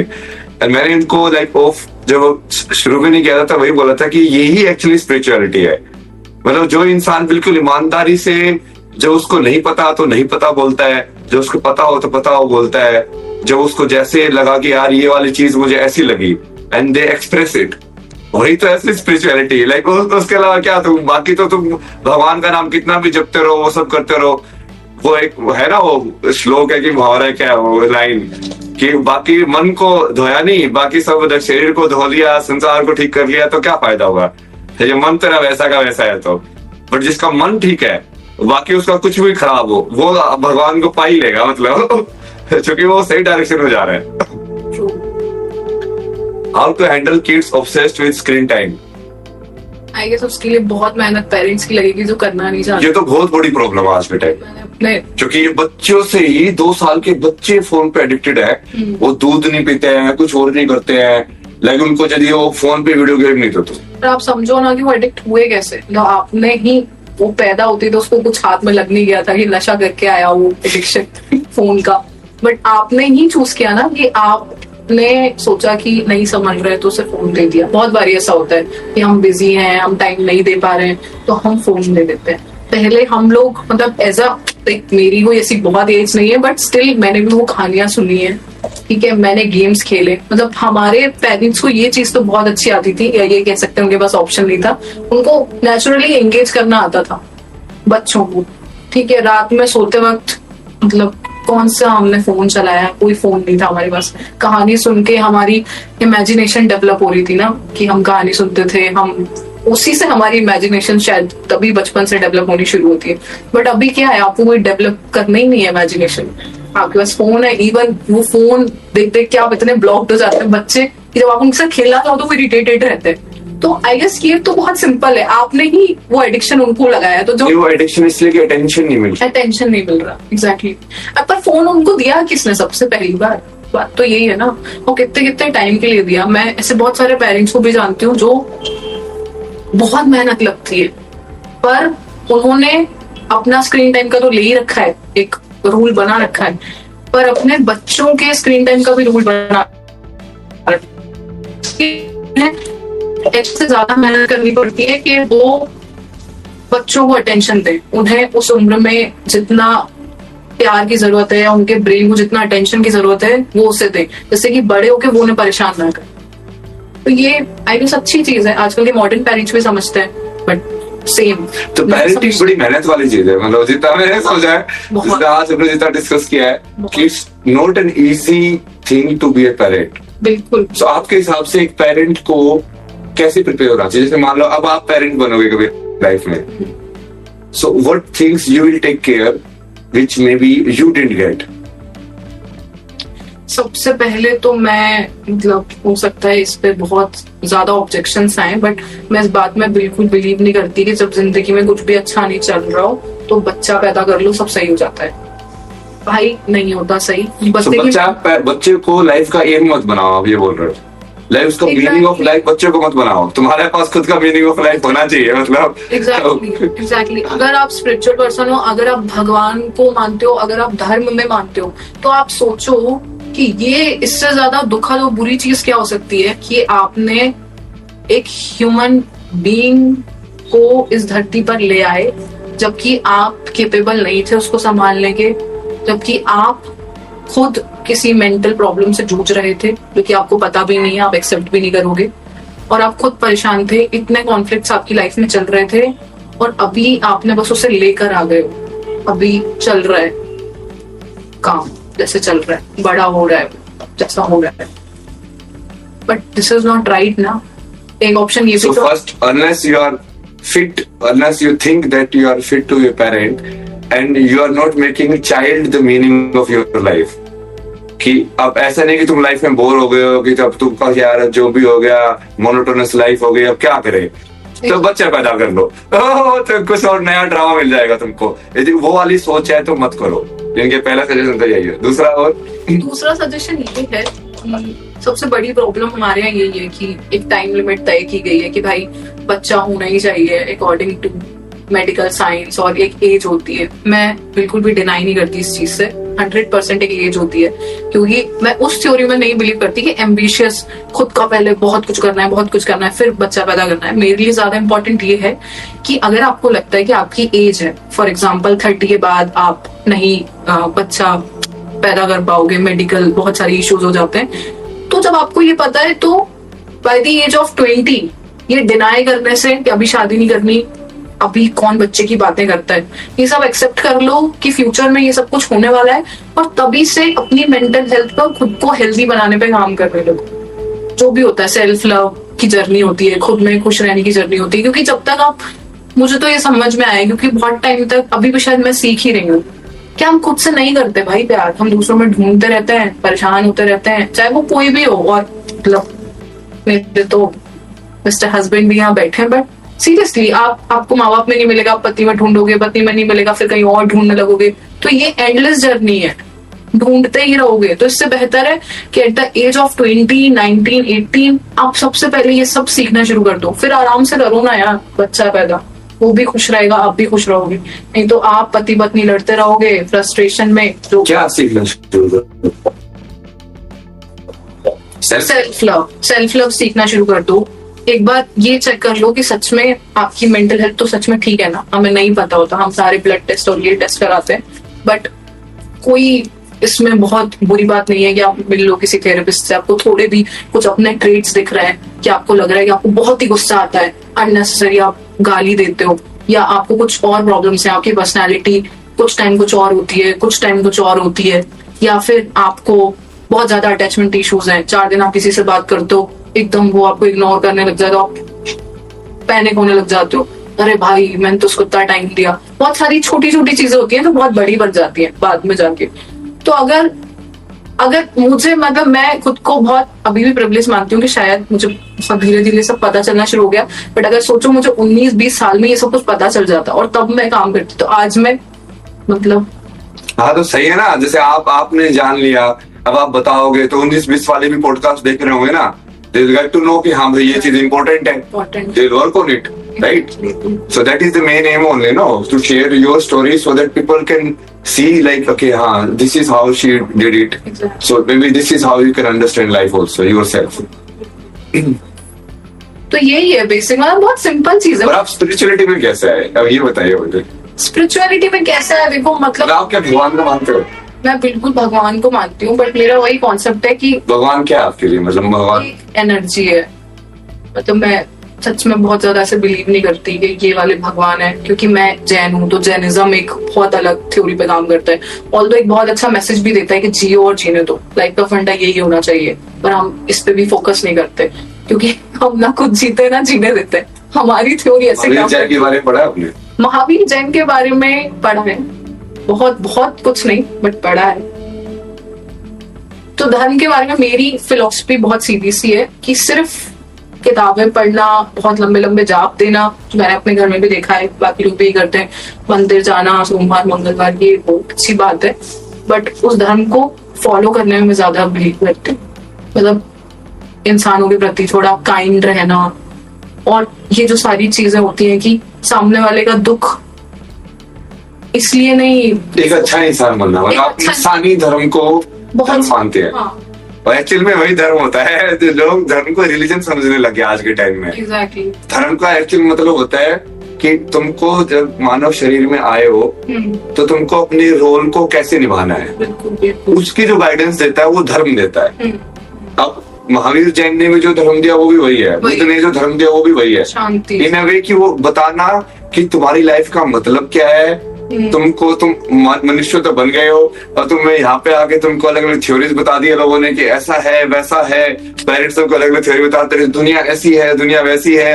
Actual में दुनिया कैसी है किसी को नहीं पता है, एक्चुअली में दुनिया कैसी चल रही है किसी को नहीं पता है। तो वो वाली जानकारी कि ये सब है क्या, हम इंसान बन के आए या लड़का या लड़की बन के आए, तो हम क्या करें यहाँ पे, कैसे हमको जीवन जीना चाहिए कि ये हम इस इंसानी जीवन का बिल्कुल फुलफिल्ड तरीके से जी पाए, और हम क्यों जी रहे हैं, लाइक वो सब बात है ना कि इसके बाद मरने के बाद क्या होता है, ये सारे सवालों का जवाब जो है सही बात है। तो ये होगा ना, मतलब कि यार अब हम आए कहाँ से, अब जैसे ये वाला एहसास तो सबको होता है कि हम हैं, हम्म, आपको भी होगा हम हैं, सही बात कि ये तो डिनाई आप नहीं करोगे अपने एग्जिस्टेंस को। नहीं, एक वो मेरे रोचित के साथ इंटरव्यू किया था, उसने ये भी डिनाई कर दिया था। बोले मुझे कैसे पता कि मैं हूँ? मगर तू पागल है, तुझे ये कैसे नहीं पता कि तुम है? मतलब ये बोलने वाला कौन है?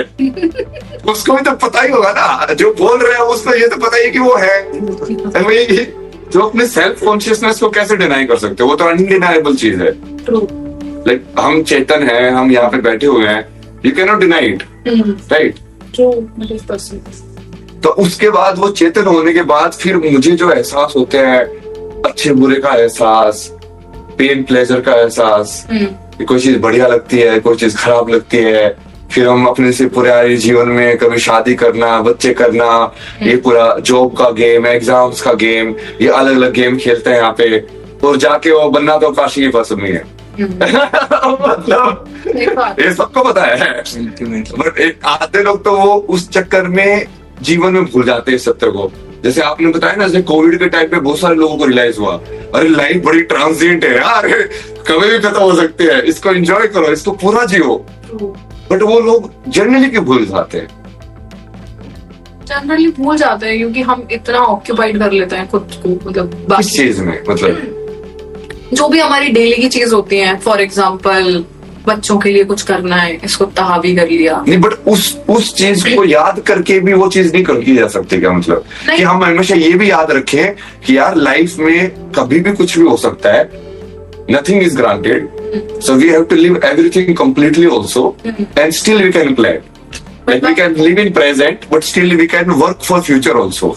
It's not like you don't plan or you don't do anything. But यही तो प्रॉब्लम है ना, यही तो मैं आपको बोल रही हूँ कि मुझे नहीं पता हमारा ह्यूमन बॉडी कैसे बना है या कैसे डिजाइन हुआ है कि हमें रिमाइंडर्स की बहुत जरूरत पड़ती है।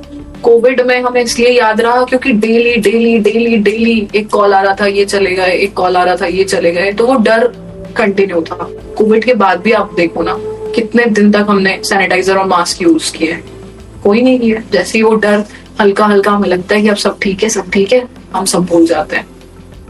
जैसे ही हम हॉस्पिटल से आते हैं, किसी को देख के हमारे घर में कोई डेथ हुई होती है, तो हमें वो डर याद रहता है। तो हमें रिमाइंडर्स की जरूरत होती है, हम नहीं याद रख पाते कुछ भी। लोग चले जाते हैं, हम उनको याद नहीं रखते। वही तो मेन चीज है कि याद, ये सत्य याद कैसे नहीं रहता है? नहीं रहता, एग्जैक्टली पता नहीं है कैसे याद नहीं रहता, क्योंकि हम मे भी शायद खुद ही भ्रम में रहना ज्यादा खुशी देता है, सत्य में रहना हमें ज्यादा कॉन्शियस कर देता है। तो प्रोबेबली हमें वो अच्छा नहीं लगता, हमें लगता है कि हम कोई अलग जोन में जा रहे हैं, तो मतलब अच्छा लगता है लोगों को भ्रम में रहना। इन अ वे मैं जिसको जैसे देखता ना कि वो ऐसा है कि तुम अपने प्रेजेंट को जो है तुम उसको एक्सेप्ट नहीं करते हो पूरा। Exactly. So basically, let's say if I'm sitting with you doing podcasting and I'm thinking, यार इसकी जगह पे दीपिका पादुकोण होती तो कैसा लगता है? So then basically I'm not living what I have with you completely. True. And I'm trying in future to put something together. और उस चक्कर में मैं प्रेजेंट को ही पूरा नहीं जी रहा हूँ। तो भी शायद यही प्रॉब्लम है रिलेशनशिप्स में भी, कि अब जो पार्टनर हमारे पास है, जैसा भी है, अच्छा बुरा भला, कई बार हमने चूज किया होता है, कई बार शादी अरेंज मैरिज होती है, तो हम उसको छोड़ के यही सोच रहे हैं कि ऐसा होता तो अच्छा होता, या उसके जैसा होता तो अच्छा। तो उस चक्कर में तुम प्रेजेंट में भी जो तुम्हारे पास है उसको पूरा डिनाई कर रहे हैं। मतलब डिनाई भी नहीं, मतलब इट्स लाइक कि तुम लाइफ के एक्सपीरियंस को डिनाई कर रहे हो जो लाइफ ने तुमको दिया है, टाइम खराब कर रहे हैं, and you are trying to live in some fantasy land, like यार मेरी लाइफ ऐसी हो जाती तो, बट वो तो नहीं होने वाली है। बट तुम जो दी हुई लाइफ है वो भी नहीं जी रहे हो। मतलब यही है ना, मोस्ट ऑफ द इंसान के दिमाग में यही कॉन्फ्लिक्ट आता है, चलता रहता है 100%। इसीलिए वो प्रेजेंट को कभी नहीं जीते। बिल्कुल कोई भी नहीं जीता। आप सोचो ना, एक 1 BH के घर में रह के हम ये सोचते रहते हैं 2 BH होता तो यहाँ सोफा रख लेते, यहाँ डाइनिंग टेबल रख लेते, 2 BH में आते तो बच्चों के लिए एक कमरा हो जाता, गेस्ट रूम हो जाता, 3 BH में आते तो एक पार्टी हॉल भी हो जाता। तो ये तो नेवर एंडिंग है ना साइकिल। बट ये लोगों को समझ में कैसे नहीं आता है? मेरे को समझ में आता है ये नेवर एंडिंग साइकिल है। मैंने कितने बार लोगों को बताया कि थॉट लूप में चलता है, बट वो थॉट हमेशा जो कार्मिक जो पैटर्न है ना वो तुमको लूप में घुमाते रहते हैं। समझ में आता ही है। जैसे अभी हम बात कर रहे हैं तो इन सबको समझ में आ रहा होगा, ये सब अब आ रहा है तुम लोगों को समझ में? बताओ। अगले 2 घंटे के लिए बहुत वैसे होने वाले हैं, like conscious. Power of now समझ में आ रहा है तुम्हें कि लाइफ में जो भी चीज तुमको मिल रही है बेसिकली उसको पूरा जीना चाहिए, क्योंकि हो सकता है कि अगले मोमेंट में वो भी ना हो। इसका ना मैंने ये लाइफ में मैंने वैसे फील किया था कि जैसे वो जो जुना अखाड़े वाले साहब भी शायद मिले होंगे ना, वो सोमेश्वर जी जो थे, जिसमें उनके साथ रहता था, तो वो है ना, मेरे को पसंद थे घाट वाला एरिया जो शांति वाला। अब वो जो है वो सारे दिन रूम के अंदर रहते थे, उनकी जो हेल्थ एज भी है वो काफी हो चुकी है।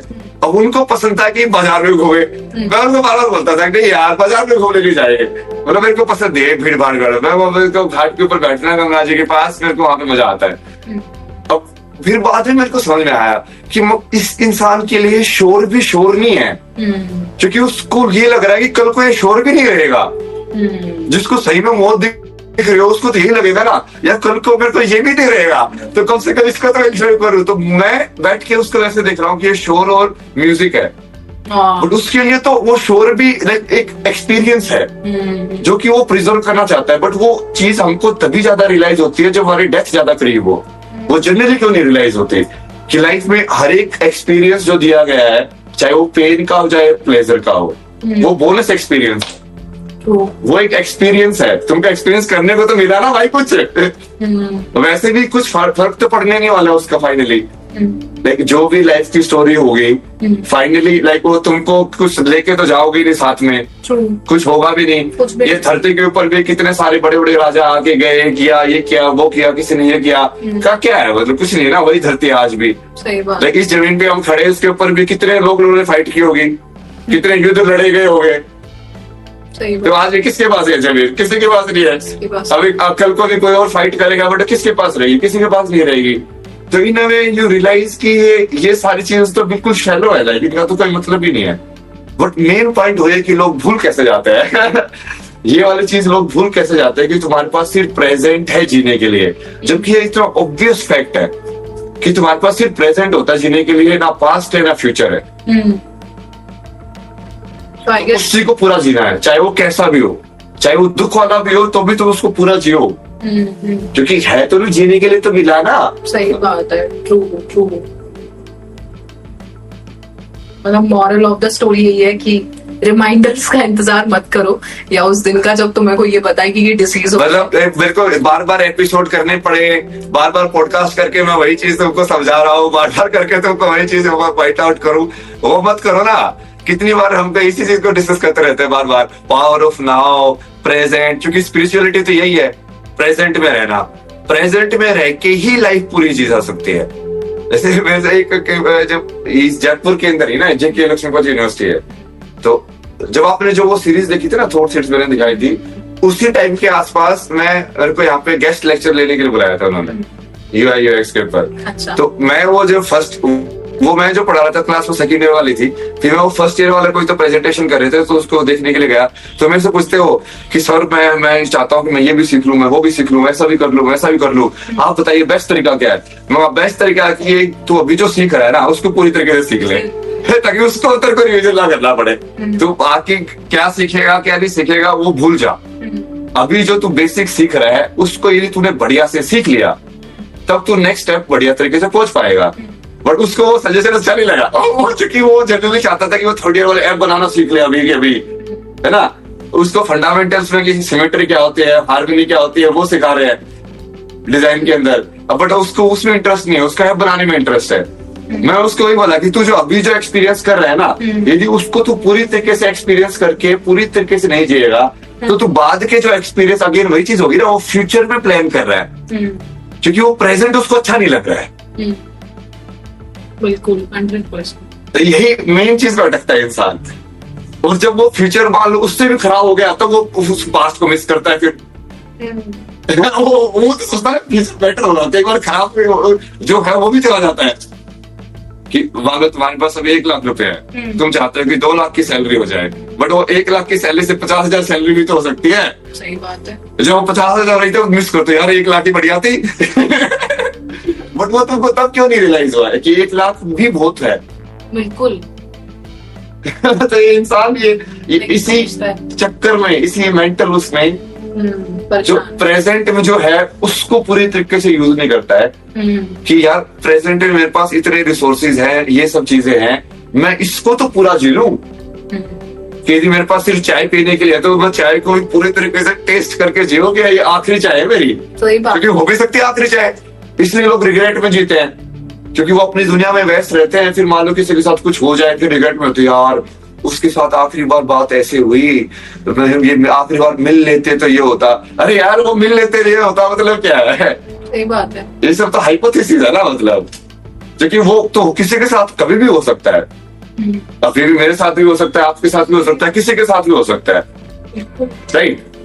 तो आखिरी बार तुम उस चीज को रखी क्यों रहे हो? कोई भी चीज को अपने दिल में छुपा के रखी क्यों रहे हो कि तुम बाद में बताओगे? सही बात है। जब तुम्हारे पास प्रेजेंट ही है जीने के लिए, फिर बाद में नहीं बता पाओगे, फिर क्या करोगे? तुम्हारे पास गारंटी है क्या तुम इतने साल जियोगे या इतने टाइम में जियोगे? ये बिल्कुल वैसे ही है जैसे ना बहुत लोगों से जब आप पूछते हैं कि मुझे एक सुपर पावर, अगर आपको एक सुपर पावर मिले तो आप क्या चाहोगे उस पावर में?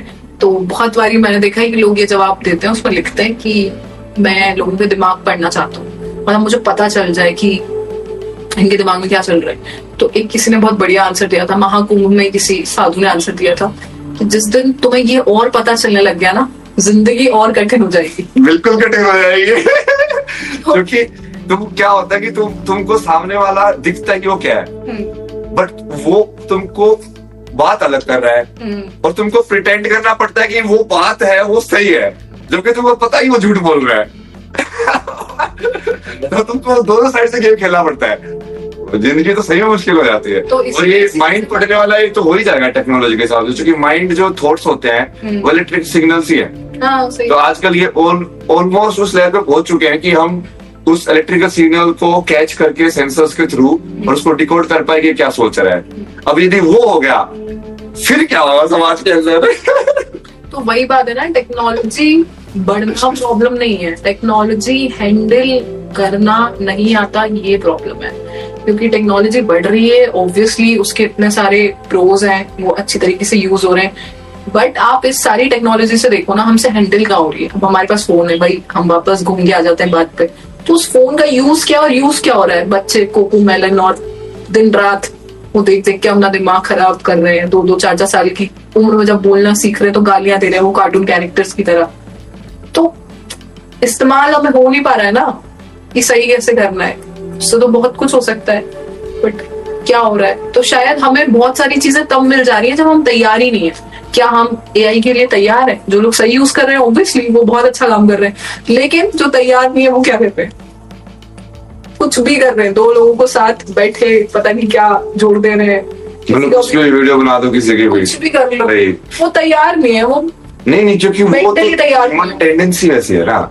जैसे ह्यूमन टेंडेंसी नेगेटिव होगी तो वो किसी भी चीज को नेगेटिवली यूज करेगी, यदि वो पॉजिटिव होगी तो उसी चीज को पॉजिटिव यूज करेगी। सदगुरु बहुत सही बोलते हैं ना, नाइफ का एग्जांपल देते हैं कि उसको तुम काटने के लिए, फल काटने के लिए भी यूज कर सकते हो, गला काटने के लिए भी यूज कर सकते हो। अब तुमको क्या काटना हो तुम्हारे ऊपर है, नाइफ तो नाइफ ही है, वो तो सिर्फ एक टूल है।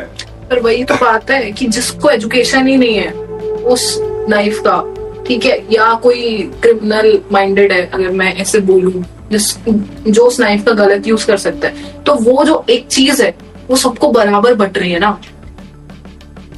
तो मेन चीज एजुकेशन और अवेयरनेस की जरूरत है। एग्जैक्टली, जो इसके लिए हम कर रहे हैं सब कुछ कल की वर्ल्ड, ताकि तो लोगों को समझ में आए सब चीजें। ये पूरी सीरीज अब इसके ऊपर कर रहे हैं कि तो you guys get to know something new. You guys, तुमको रेडियो आज समझ में आएगा, रेडियो में पीछे से गाने कैसे बजते हैं। मतलब तुमको पता ना किसी को कैसे गाने बजते हैं? सुनते रहते होंगे तो कि रेडियो के जो आरजी होते हैं वो बेसिकली कैसे बातें करते हैं, कैसे उनको क्यूज मिलते हैं, किस टॉपिक के ऊपर बातें करते हैं। फिर उससे लेके पूरी जिंदगी के अंदर की पेरेंटिंग के ऊपर लेके कि पेरेंट्स की किस बात को समझना चाहिए, क्या पेरेंट्स को भगवान मानना चाहिए, नहीं मानना चाहिए। फिर वहां से लेके कि इनसिक्योरिटी लाइफ के अंदर प्रेजेंट में हम क्यों नहीं जीते हैं और उससे कितने सारे इश्यूज क्रिएट होते हैं। तो ये सब चीजें एजुकेशन के हिसाब से कर रहे हैं। तो होपफुली ये किसी न किसी बच्चों को जो यंग है वो सुनेंगे तो it might create some impact. Who knows, अपने पास अपना कर्म करने का है। बिल्कुल बिल्कुल, we are doing our karma. और अगर 1000 से 500 लोगों की लाइफ में भी छोटा सा चेंज आता है तो हमारे लिए तो आई गेस ट्रू। अभी कमेंट देखे थे, भगवान की सबसे अच्छी देन है कि आप हमें मिले, थैंक्स। अरे यार मेरी तारीफ करना बंद करो, तो सब लोग हमेशा मेरी तारीफ करते रहते हो। टॉपिक पे बात करो। शरीर में पंच इंद्रिया होती है। अभी इनसे आपको कोई सवाल है तो बता दो, नहीं तो इनके फाइनली मुझे वो स्पिरिचुअलिटी के बारे में पूछना है, क्योंकि ये जैसे कुंभ में गई, जैसे आपको लाइफ में कुछ स्पिरिचुअल एक्सपीरियंसेस हुए हैं क्या? हुए हैं बहुत बार। जैसे मतलब ऐसा नहीं मैंने कोई जादू देख लिया है या आत्मा को ऐसे जाते हुए देख लिया है, बट जादू नहीं देखा आपने? जादू देखा नहीं। आप इतने साधु संत जादू नहीं दिखाया किसी ने? नहीं, वो तो मैजिशियंस भी कर लेते हैं ना वो वाला जादू, दिमाग पढ़ना और बहुत सारी चीजें, माइंड रीडर्स भी कर लेते हैं। तो बेसिकली जो मुझे एक्सपीरियंसेस हुए हैं वो कुछ ऐसे हुए कि आप ऐसे हजारों लोगों से मिलते हो। जनरली 1000 लोगों से तो हम मिल ही लेते हैं, और मेरा काम जो है वो लोगों से कुछ ज्यादा मिलने का है कि कोई ना कोई इंटरव्यूज के लिए आ जाता है। तो आप जब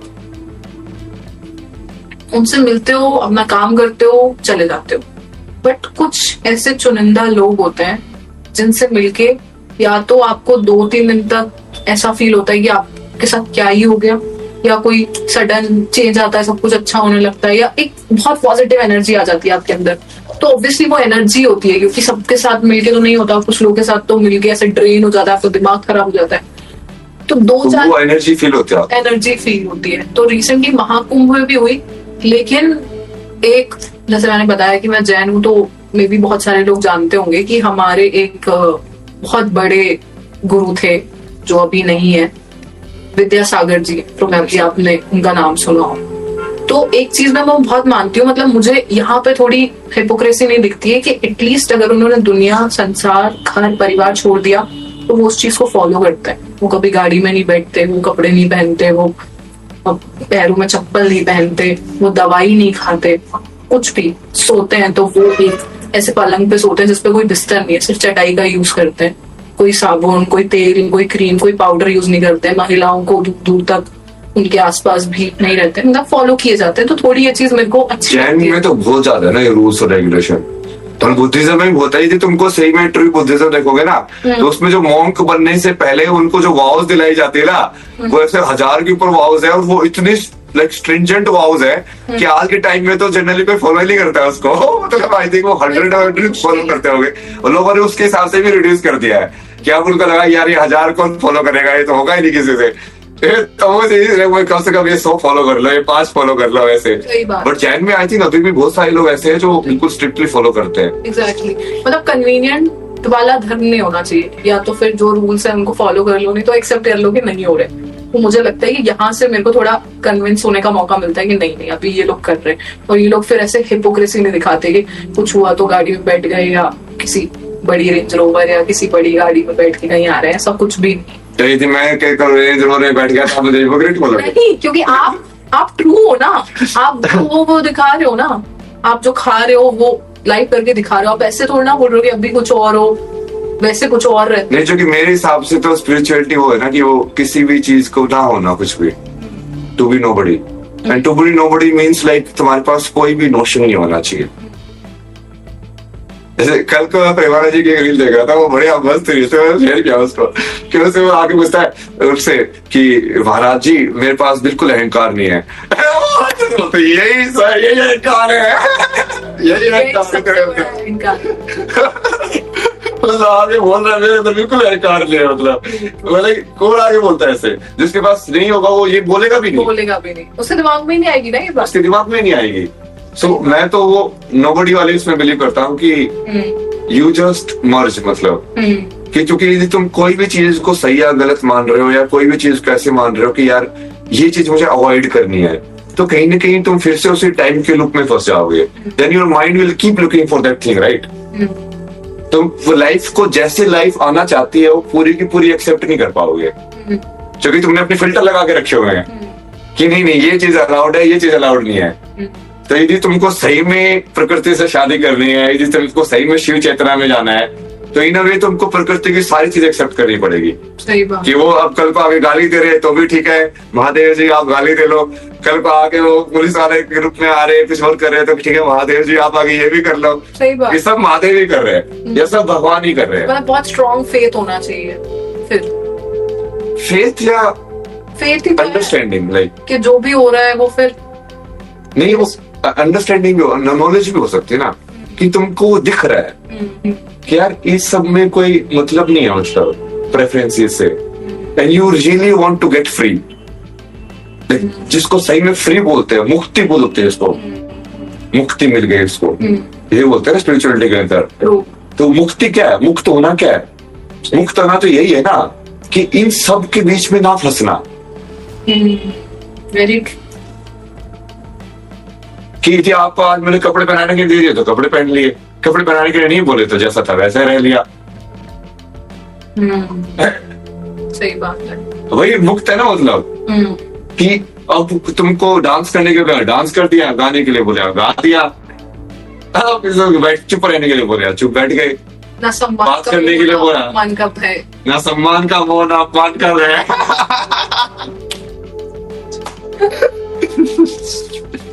तो अभी आप जैसे क्या आप अब इसके बाद जैसे आपकी स्पिरिचुअलिटी कुंभ के बाद क्या कुछ बदली है? आप उससे पहले क्या समझते थे भगवान के बारे में और उसके बाद अब क्या समझते हैं?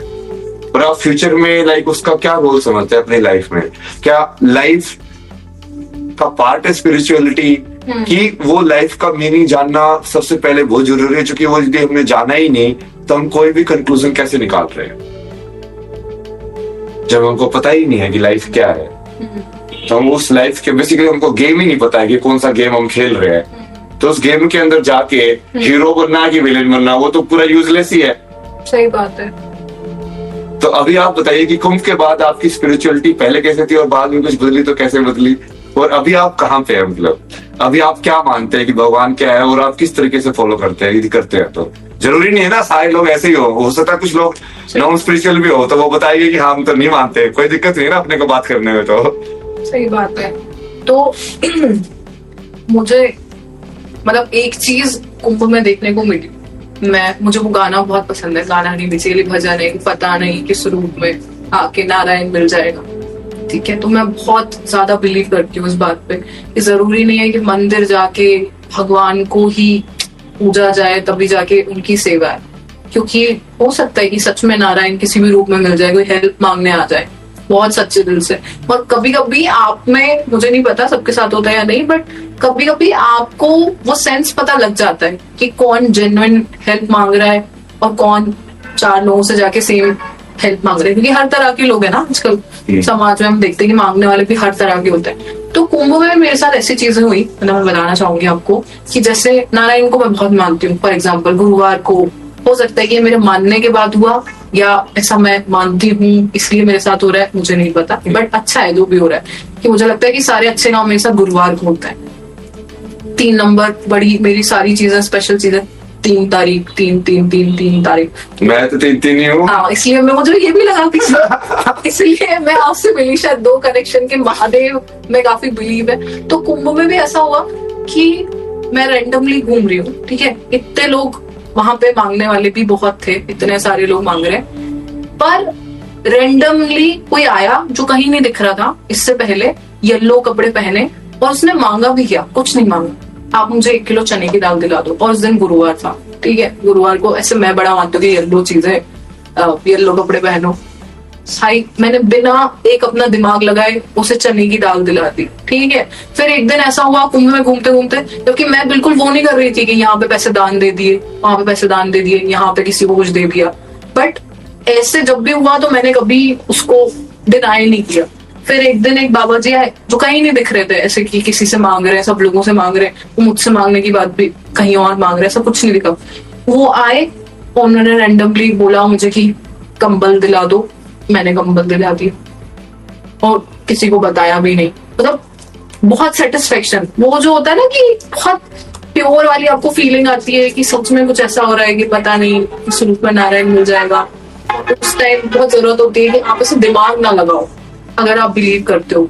तो मुझे वो चीज वहां पे महसूस हुई, क्योंकि मैं बहुत फ्री माइंड के साथ घूम रही थी वहां पे, विदाउट किसी को ऐसे जज करेगी ये कर रहा है, ये वो कर रहा है। शुरू के दिनों में मेरे को बहुत कष्ट हुआ। मैं भी भीड़ चाल में चल के ऐसे बोल रही थी कि अरे यार क्या कर रहे हैं, वॉशरूम साफ नहीं है, ये तो कह रहे थे कि इतने सारे फैसिलिटी बनाई हुई है, फैसिलिटीज तो थी वहाँ पे, फैसिलिटीज तो थी, फैसिलिटीज तो धीरे धीरे मुझे खुद लगा अरेंजमेंट भी काफी बढ़िया से की थी, ऐसा नहीं है। बट वो इन्हें आई थिंक वो थोड़ा मैनेजमेंट के हिसाब से वो होता है, सेल्फ की जिम्मेदारी नहीं निभा रहे, सेल्फ की जिम्मेदारी भी होती है। और भाई फिर मुझे भी लगने लगा कि यार भाई लोग मर रहे हैं यहाँ पर आने के लिए, और मुझे ये गोल्डन चांस मिल रहा है जहाँ पे मैं इतना कुछ एक्सपीरियंस कर रही हूँ। तो 2-4 दिन के बाद मैंने कोई कंप्लेंट नहीं करी, जैसा चल रहा है। मैं लोगों को लग रहा था कि मैं बहुत वीआईपी तरीके से घूम रही हूँ, तो मैं बताना चाहूंगी भाई मैं बराबर पैदल चल रही थी, ऐसा नहीं। ठीक है हमारी पास गाड़ी होती थी, लेकिन वो एक पॉइंट तक ही आती थी। स्पेशल डेज पर जब हमें कवरेज करना होता था, लाइक मकर संक्रांति के दिन मैं खुद 17 किलोमीटर चली हूँ। ऐसे मैं कोई मैराथन रनर नहीं हूँ और ना ही मैं डेली वॉक करती हूँ, बट मैं चली क्योंकि जो एक्सपीरियंस हो रहा था वो बहुत अद्भुत था। तो कुंभ से आने के बाद मैंने ये खुद को कहा भी, और अभी मुझे लग रहा है कि मैं इस चीज में थोड़ी आगे भी बढ़ गई हूँ कि पहले मैं और जितना ज्यादा जज करती थी वो अब ना करूं, जो भी है उसको बहुत इजीली एक्सेप्ट कर लूं। हर बार जरूरत नहीं होती, मतलब शायद कमियां निकालने की या कुछ भी जज करने की। तो वो जजमेंटल वाली जो थोड़ी मेरे अंदर थी चीज, मुझे नहीं पता उसकी फ्रीक्वेंसी पहले कितनी थी, क्योंकि मैं पहले भी कोशिश करती थी, लेकिन फिर भी थी, जो कुंभ जाके मैंने फील किया। तो वो मैंने अपने अंदर कोशिश आप करी तो कि बहुत बढ़िया इंसान हो आप उस चीज को सेल्फ रिफ्लेक्शन बोलते हैं ना, कि इंसान के अंदर सेल्फ रिफ्लेक्शन हो रहा, कि जिसको पता होना कि हाँ मैं जज कर रहा हूँ। वो सारे लोगों को तो पता ही नहीं होता कि मैं जज कि वो जज कर रहे हैं उस चीज को। उनको सामने वाला बताएगा भी तो भी वो नहीं सुनेंगे उस चीज की। तो सेल्फ रिफ्लेक्शन वाले लोग ही हैं जो लाइक उस चीज को देखते हैं कि यार नहीं मेरे सही में, उनको दूसरे से पॉइंट आउट करने की जरूरत नहीं पड़ती है। They will see यार इस जगह पे मेरा बिहेवियर में भी यहाँ पे ऐसे हो सकता था, यहाँ पे ये चीज मैंने बेटर की है, यहाँ पे मैं इस चीज को ऐसे सोचते थे, अब मेरे पूरा ब्रेक हो गया, मैं तो ऐसे सोचता था इस चीज को। जैसे शुरू में जब वहाँ पे सदगुरु के वहाँ पे मैं आश्रम में गया, तो मुझे वो जो दंडवत प्रणाम था ना, वो करते हुए इतनी रेजिस्टेंस हुई ना मेरे अंदर। मैं बोला कि मैं क्या एक पत्थर के सामने ऐसे दंडवत प्रणाम कर रहा हूँ, क्योंकि मन में पूरा कंडीशनिंग थी बचपन से कि ये सब क्या है, मंदिर में जाके ऐसे करना, ये सब करना। मेरी तो बहुत स्ट्रॉन्ग थी, मतलब कि वो आर्य समाजी वो थे मेरे पापा, और लाइक वो बिल्कुल ही लाइक ऐसे मूर्ति पूजा नहीं, बिल्कुल ये नहीं। और फिर वो जहाँ मैं अपने, लेकिन मैं उस टाइम पे ना कॉन्शियस था, लेकिन मैं अपने अंदर देख रहा था यार कि कितनी स्ट्रगल हो रही है मेरे अंदर सिर्फ ये झुकने में, एंड वो क्यों हो रही है इतनी स्ट्रगल, क्योंकि कोई बड़ी चीज भी नहीं है, मतलब क्या है क्या हो जाएगा, कुछ नहीं होगा। बट वो एक बार जब वो टूटी तो उसके बाद तो धीरे धीरे like you keep on growing. But वो एक सेल्फ रिफ्लेक्शन वाली चीज से ही ग्रो होते हो तुम, जब तुम खुद के अंदर ऑब्जर्व करते हो कि यार ये चीज क्यों है मेरे अंदर, ये कहाँ से आई है। अब आप भगवान को क्या मानते हो, और आप स्पिरिचुअलिटी में अभी आप क्या करते हो? स्पिरिचुअलिटी में अभी मैं यही करती हूँ कि मैं अपने बिहेवियर में बहुत, जो भी अभी मुझ में खामियां हैं, ऐसा बिल्कुल नहीं है कि मैं कोई परफेक्ट इंसान हूँ, बहुत सारी खामियां हैं मुझ में। मेरी वजह से भी कई बार लोगों को हर्ट होता है, या मेरे बिहेवियर से भी उनको अच्छा नहीं लगता है।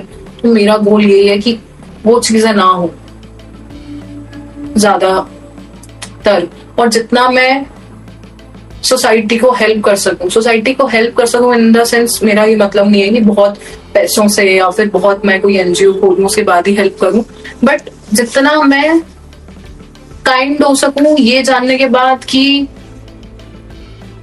फॉर एग्जाम्पल, जैसे कि मैं छोटे छोटे आपको एग्जाम्पल्स देके बताती हूँ। जैसे कि हमारी सोसाइटी में हम इतने लोग देखते हैं, जैसे कि गार्ड हो गए या फिर कोई मॉल में काम करने वाले व्यक्ति हो गए, मान लो होटल में हेल्पर हो रहा है, सब इतने सारे लोग रहते हैं जिनकी सैलरी होती है कुछ 8-10 हजार रुपए, मैक्सिमम 15,000 रुपए।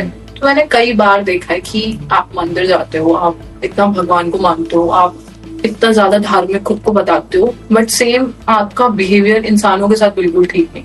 स्पेशली इन छोटे लोग जिनको सोसाइटी में बोला जाता है, जो अपनी कमाई के लिए थोड़ा बहुत काम कर रहे हैं, दिन भर काम कर रहे हैं, इतनी मेहनत कर रहे हैं। तो मुझे लगता है एक बहुत बड़ा कॉन्ट्रीब्यूशन हो सकता है, क्योंकि हो सकता है कि भाई वो भी अपनी जॉब से बहुत फ्रस्ट्रेटेड हो, उसकी कोई मजबूरी रही हो, जैसे मैं जिस सोसाइटी में रहती हूँ वो प्रखर भी जानते हैं कि वहाँ एक गार्ड भैया काम करते थे। तो अब आप सोचो कितना दुखद होता है ये जानना कि वो गार्ड भैया रात के 8 बजे से सुबह के 8 बजे तक एक टूटी चेयर का लॉजिक मुझे ये बताया गया जब मैंने चेंज करने को बोली कि उनको नींद ना आ जाए, इसलिए मुझे भी लगा था कि ये लॉजिक बताइए। मुझे नहीं पता था आज तक। मुझे बड़ा बुरा लगा कि चेयर नहीं दे सकते उनको। ठीक है, मैंने कहा चलो ठीक है भाई। इस तरह की जॉब करने के बाद जिसमें उसको मात्र 10,000 रुपए मिल रहे हैं, जब भी हमारी गाड़ी आई है, जब भी हम गेट के अंदर आए, उसकी स्माइल ऐसी कि मतलब आपका दिन बन जाए। ठीक है, इतने स्ट्रगल के बाद भी उसको क्या मतलब है, ना तो हम उसको पैसे दे रहे हैं, ना तो हम उसको खाने दे रहे, ना तो हम उसको कोई सामान दे रहे। और भी गार्ड आते हैं जो मुंह बनाए रहते हैं, जो हंसते नहीं है, जो परेशान रहते हैं, बट उस बंदे का करेज देखो। सबसे पहले तो मैं ऐसे लोगों को सैल्यूट करना चाहूंगी इतनी प्रॉब्लम्स के बाद। फिर एक दिन जब इतना उसको मुस्कुराते देखकर हमने उनसे बात करी तो हमें पता चला कि वो कितनी परेशानी में है। फिर भी वो मुस्कुरा के ही बता रहे कि उनकी कोई कजिन मौसी की बेटी एम्स भोपाल में बहुत टाइम से किसी डिसीज की वजह से एडमिट है और अब फाइनली वो बहुत सीरियस है और वो बहुत ज्यादा परेशान है कि कुछ हो गया तो कैसे सारी चीजों का इंतजाम हुआ। उनके पास पैसे ही नहीं है, सब कुछ लग चुके हैं, मतलब उनका अंतिम संस्कार करने की। ठीक है, दूसरे दिन ही सुबह पता चलता है कि वो नहीं रही क्योंकि भैया दिखे नहीं, तो हमने फोन करके पूछा। ठीक है, उस इंसान ने सोसाइटी में जो भी था उससे अपनी एडवांस सैलरी मांगी, उसने नहीं दी गई। उसने पहले बताया कि मुझे जरूरत है, तो चंदा करने में किसी ने कोई कॉन्ट्रीब्यूशन नहीं दिया खास। जितना कॉन्ट्रीब्यूशन हम देते हैं ना गणेश जी में, दुर्गा जी में, बुरी बात नहीं है, मैं कह रही हूँ करो आप, अच्छी बात है, फेस्टिवल्स भी सेलिब्रेट होने चाहिए। फिर हमने उनको जितना हेल्प कर सकते थे उनको हेल्प किया। बट पूरी मॉरल ऑफ द स्टोरी यही है कि आप एक बार सोच के देखो कि क्या धर्म सिर्फ मंदिर जाना या क्या नहीं, इसमें बेसिकली एक चीज है ना, क्या मंदिर के अंदर भगवान है, मंदिर के बाहर क्या है इंसान? नहीं, मंदिर के बाहर भगवान है कि नहीं है? बिल्कुल है। इंसान उसमें वो ठीक है, वहाँ पे उस जगह पे यदि बैठे हुए तो बाहर भी तो भगवान ही बैठे हुए हैं। तो वही पता नहीं, वो तो हर जगह है ना। तुम्हारी टेस्टिंग हो रही है किस रूप, अगर तुम भगवान को मानते हो तो यही टेस्ट है तुम्हारा कि तुम एज अ ह्यूमन कितना तुम्हारा ब्रेन डेवलप कर पाया या तुम कितने। तो आप बेसिकली स्पिरिचुअलिटी को उसी तरीके से देखते हैं कि एक अच्छा इंसान होना, एक दूसरे की मदद करना, लोगों से बहुत काइंडनेस के साथ पेश आना, लोगों का पोस्ट देख के उनके साथ काइंड नहीं होना कि कोई मंत्री जी है तो वाह वाह वाह, और कोई छोटा आदमी है पानी ला, ये कभी स्पिरिचुअलिटी नहीं हो सकती। फॉर एग्जाम्पल अभी एक बहुत अच्छी बात मुझे याद आ गई, अभी एक शो पे बड़ी कंट्रोवर्सी हुई, आपको भी पता होगा, इंडिया बहुत। हाँ, इस पे इसलिए बात करना चाहती हूँ क्योंकि जो मैंने कमेंट किया था उस पोस्ट पे वो मैं बताना चाहती हूँ कि जो रणवीर अलाहाबादिया हैं जिनको लेकर बहुत ज्यादा मेस्ड अप हुआ। ठीक है, जब ये होगा ना इसका आप जब वो लग रहा निकाल के ना न्यूज बन जाएगी, देखो भाई कुछ बाबा जी ने रणवीर अलाहाबादिया के बारे में ये बोला, बाबा जी देखिए वो नाम तो मेरा नहीं है, देखिए वो हिट हो जाएगा उसकी वजह से। क्या बाबा जी ने कुछ बोला? क्योंकि मैंने उस चीज के बारे में जनरली सिर्फ सुशांत सिन्हा के इंटरव्यू में बोला, उसके अलावा कभी नहीं बोला, क्योंकि मैं फोकस ही नहीं करता, मतलब जो इरेलीवेंट जैसा लगता मुझे वो। नहीं, वो मेरे को एग्जांपल बहुत अच्छा याद आया कि उन्होंने जो भी किया, मैं तो ये कहती हूँ सेम वही बात हम कर रहे हैं कि या तो आप जो हो वो एक्सेप्ट कर लो या आप कुछ और बनने की एक्टिंग मत। अब मुझे सबसे जो बुरा उस पूरे वाक्य में लगा कि रणवीर अलाहाबादिया जो है, हम दोनों खुद बड़े ज्यादा पॉडकास्ट देखते हैं, मैं भी बहुत देखता था, बट वो जो खुद को पोर्ट्रे करता है हमेशा से कि वो बहुत स्पिरिचुअल इंसान है, वो अवेकन ह्यूमन है, उसने बहुत कुछ लाइफ में सीख लिया है, लेकिन स्पिरिचुअलिटी का मतलब क्या है कि आपका कॉन्शियसनेस हमेशा काम करता है। आप गलती से भी, स्पिरिचुअलिटी का मतलब भी तो यही है कि आप सोच समझ के बोलते हो, आप सोच समझ के चीजें करते हो। आप इतने बड़े स्टेज शो पे जाके अगर ऐसी बात बोल रहे हो, ठीक है, गाली बहुत लोग देते हैं, पूरी दुनिया देता है, पर आपका कॉन्शियस कहाँ गया फिर? तो फिर आप कैसे बोल सकते हो कि आपने बहुत लंबी स्पिरिचुअल जर्नी तय करी? मुझे बस उस बात से बहुत ऑफेंडेड मैंने फील किया। और सेम मैंने जो बोला अभी, सेम मैंने उनके ही पोस्ट पे कमेंट भी किया था कि आप स्पिरिचुअल नहीं हो तो प्लीज एक्सेप्ट इट।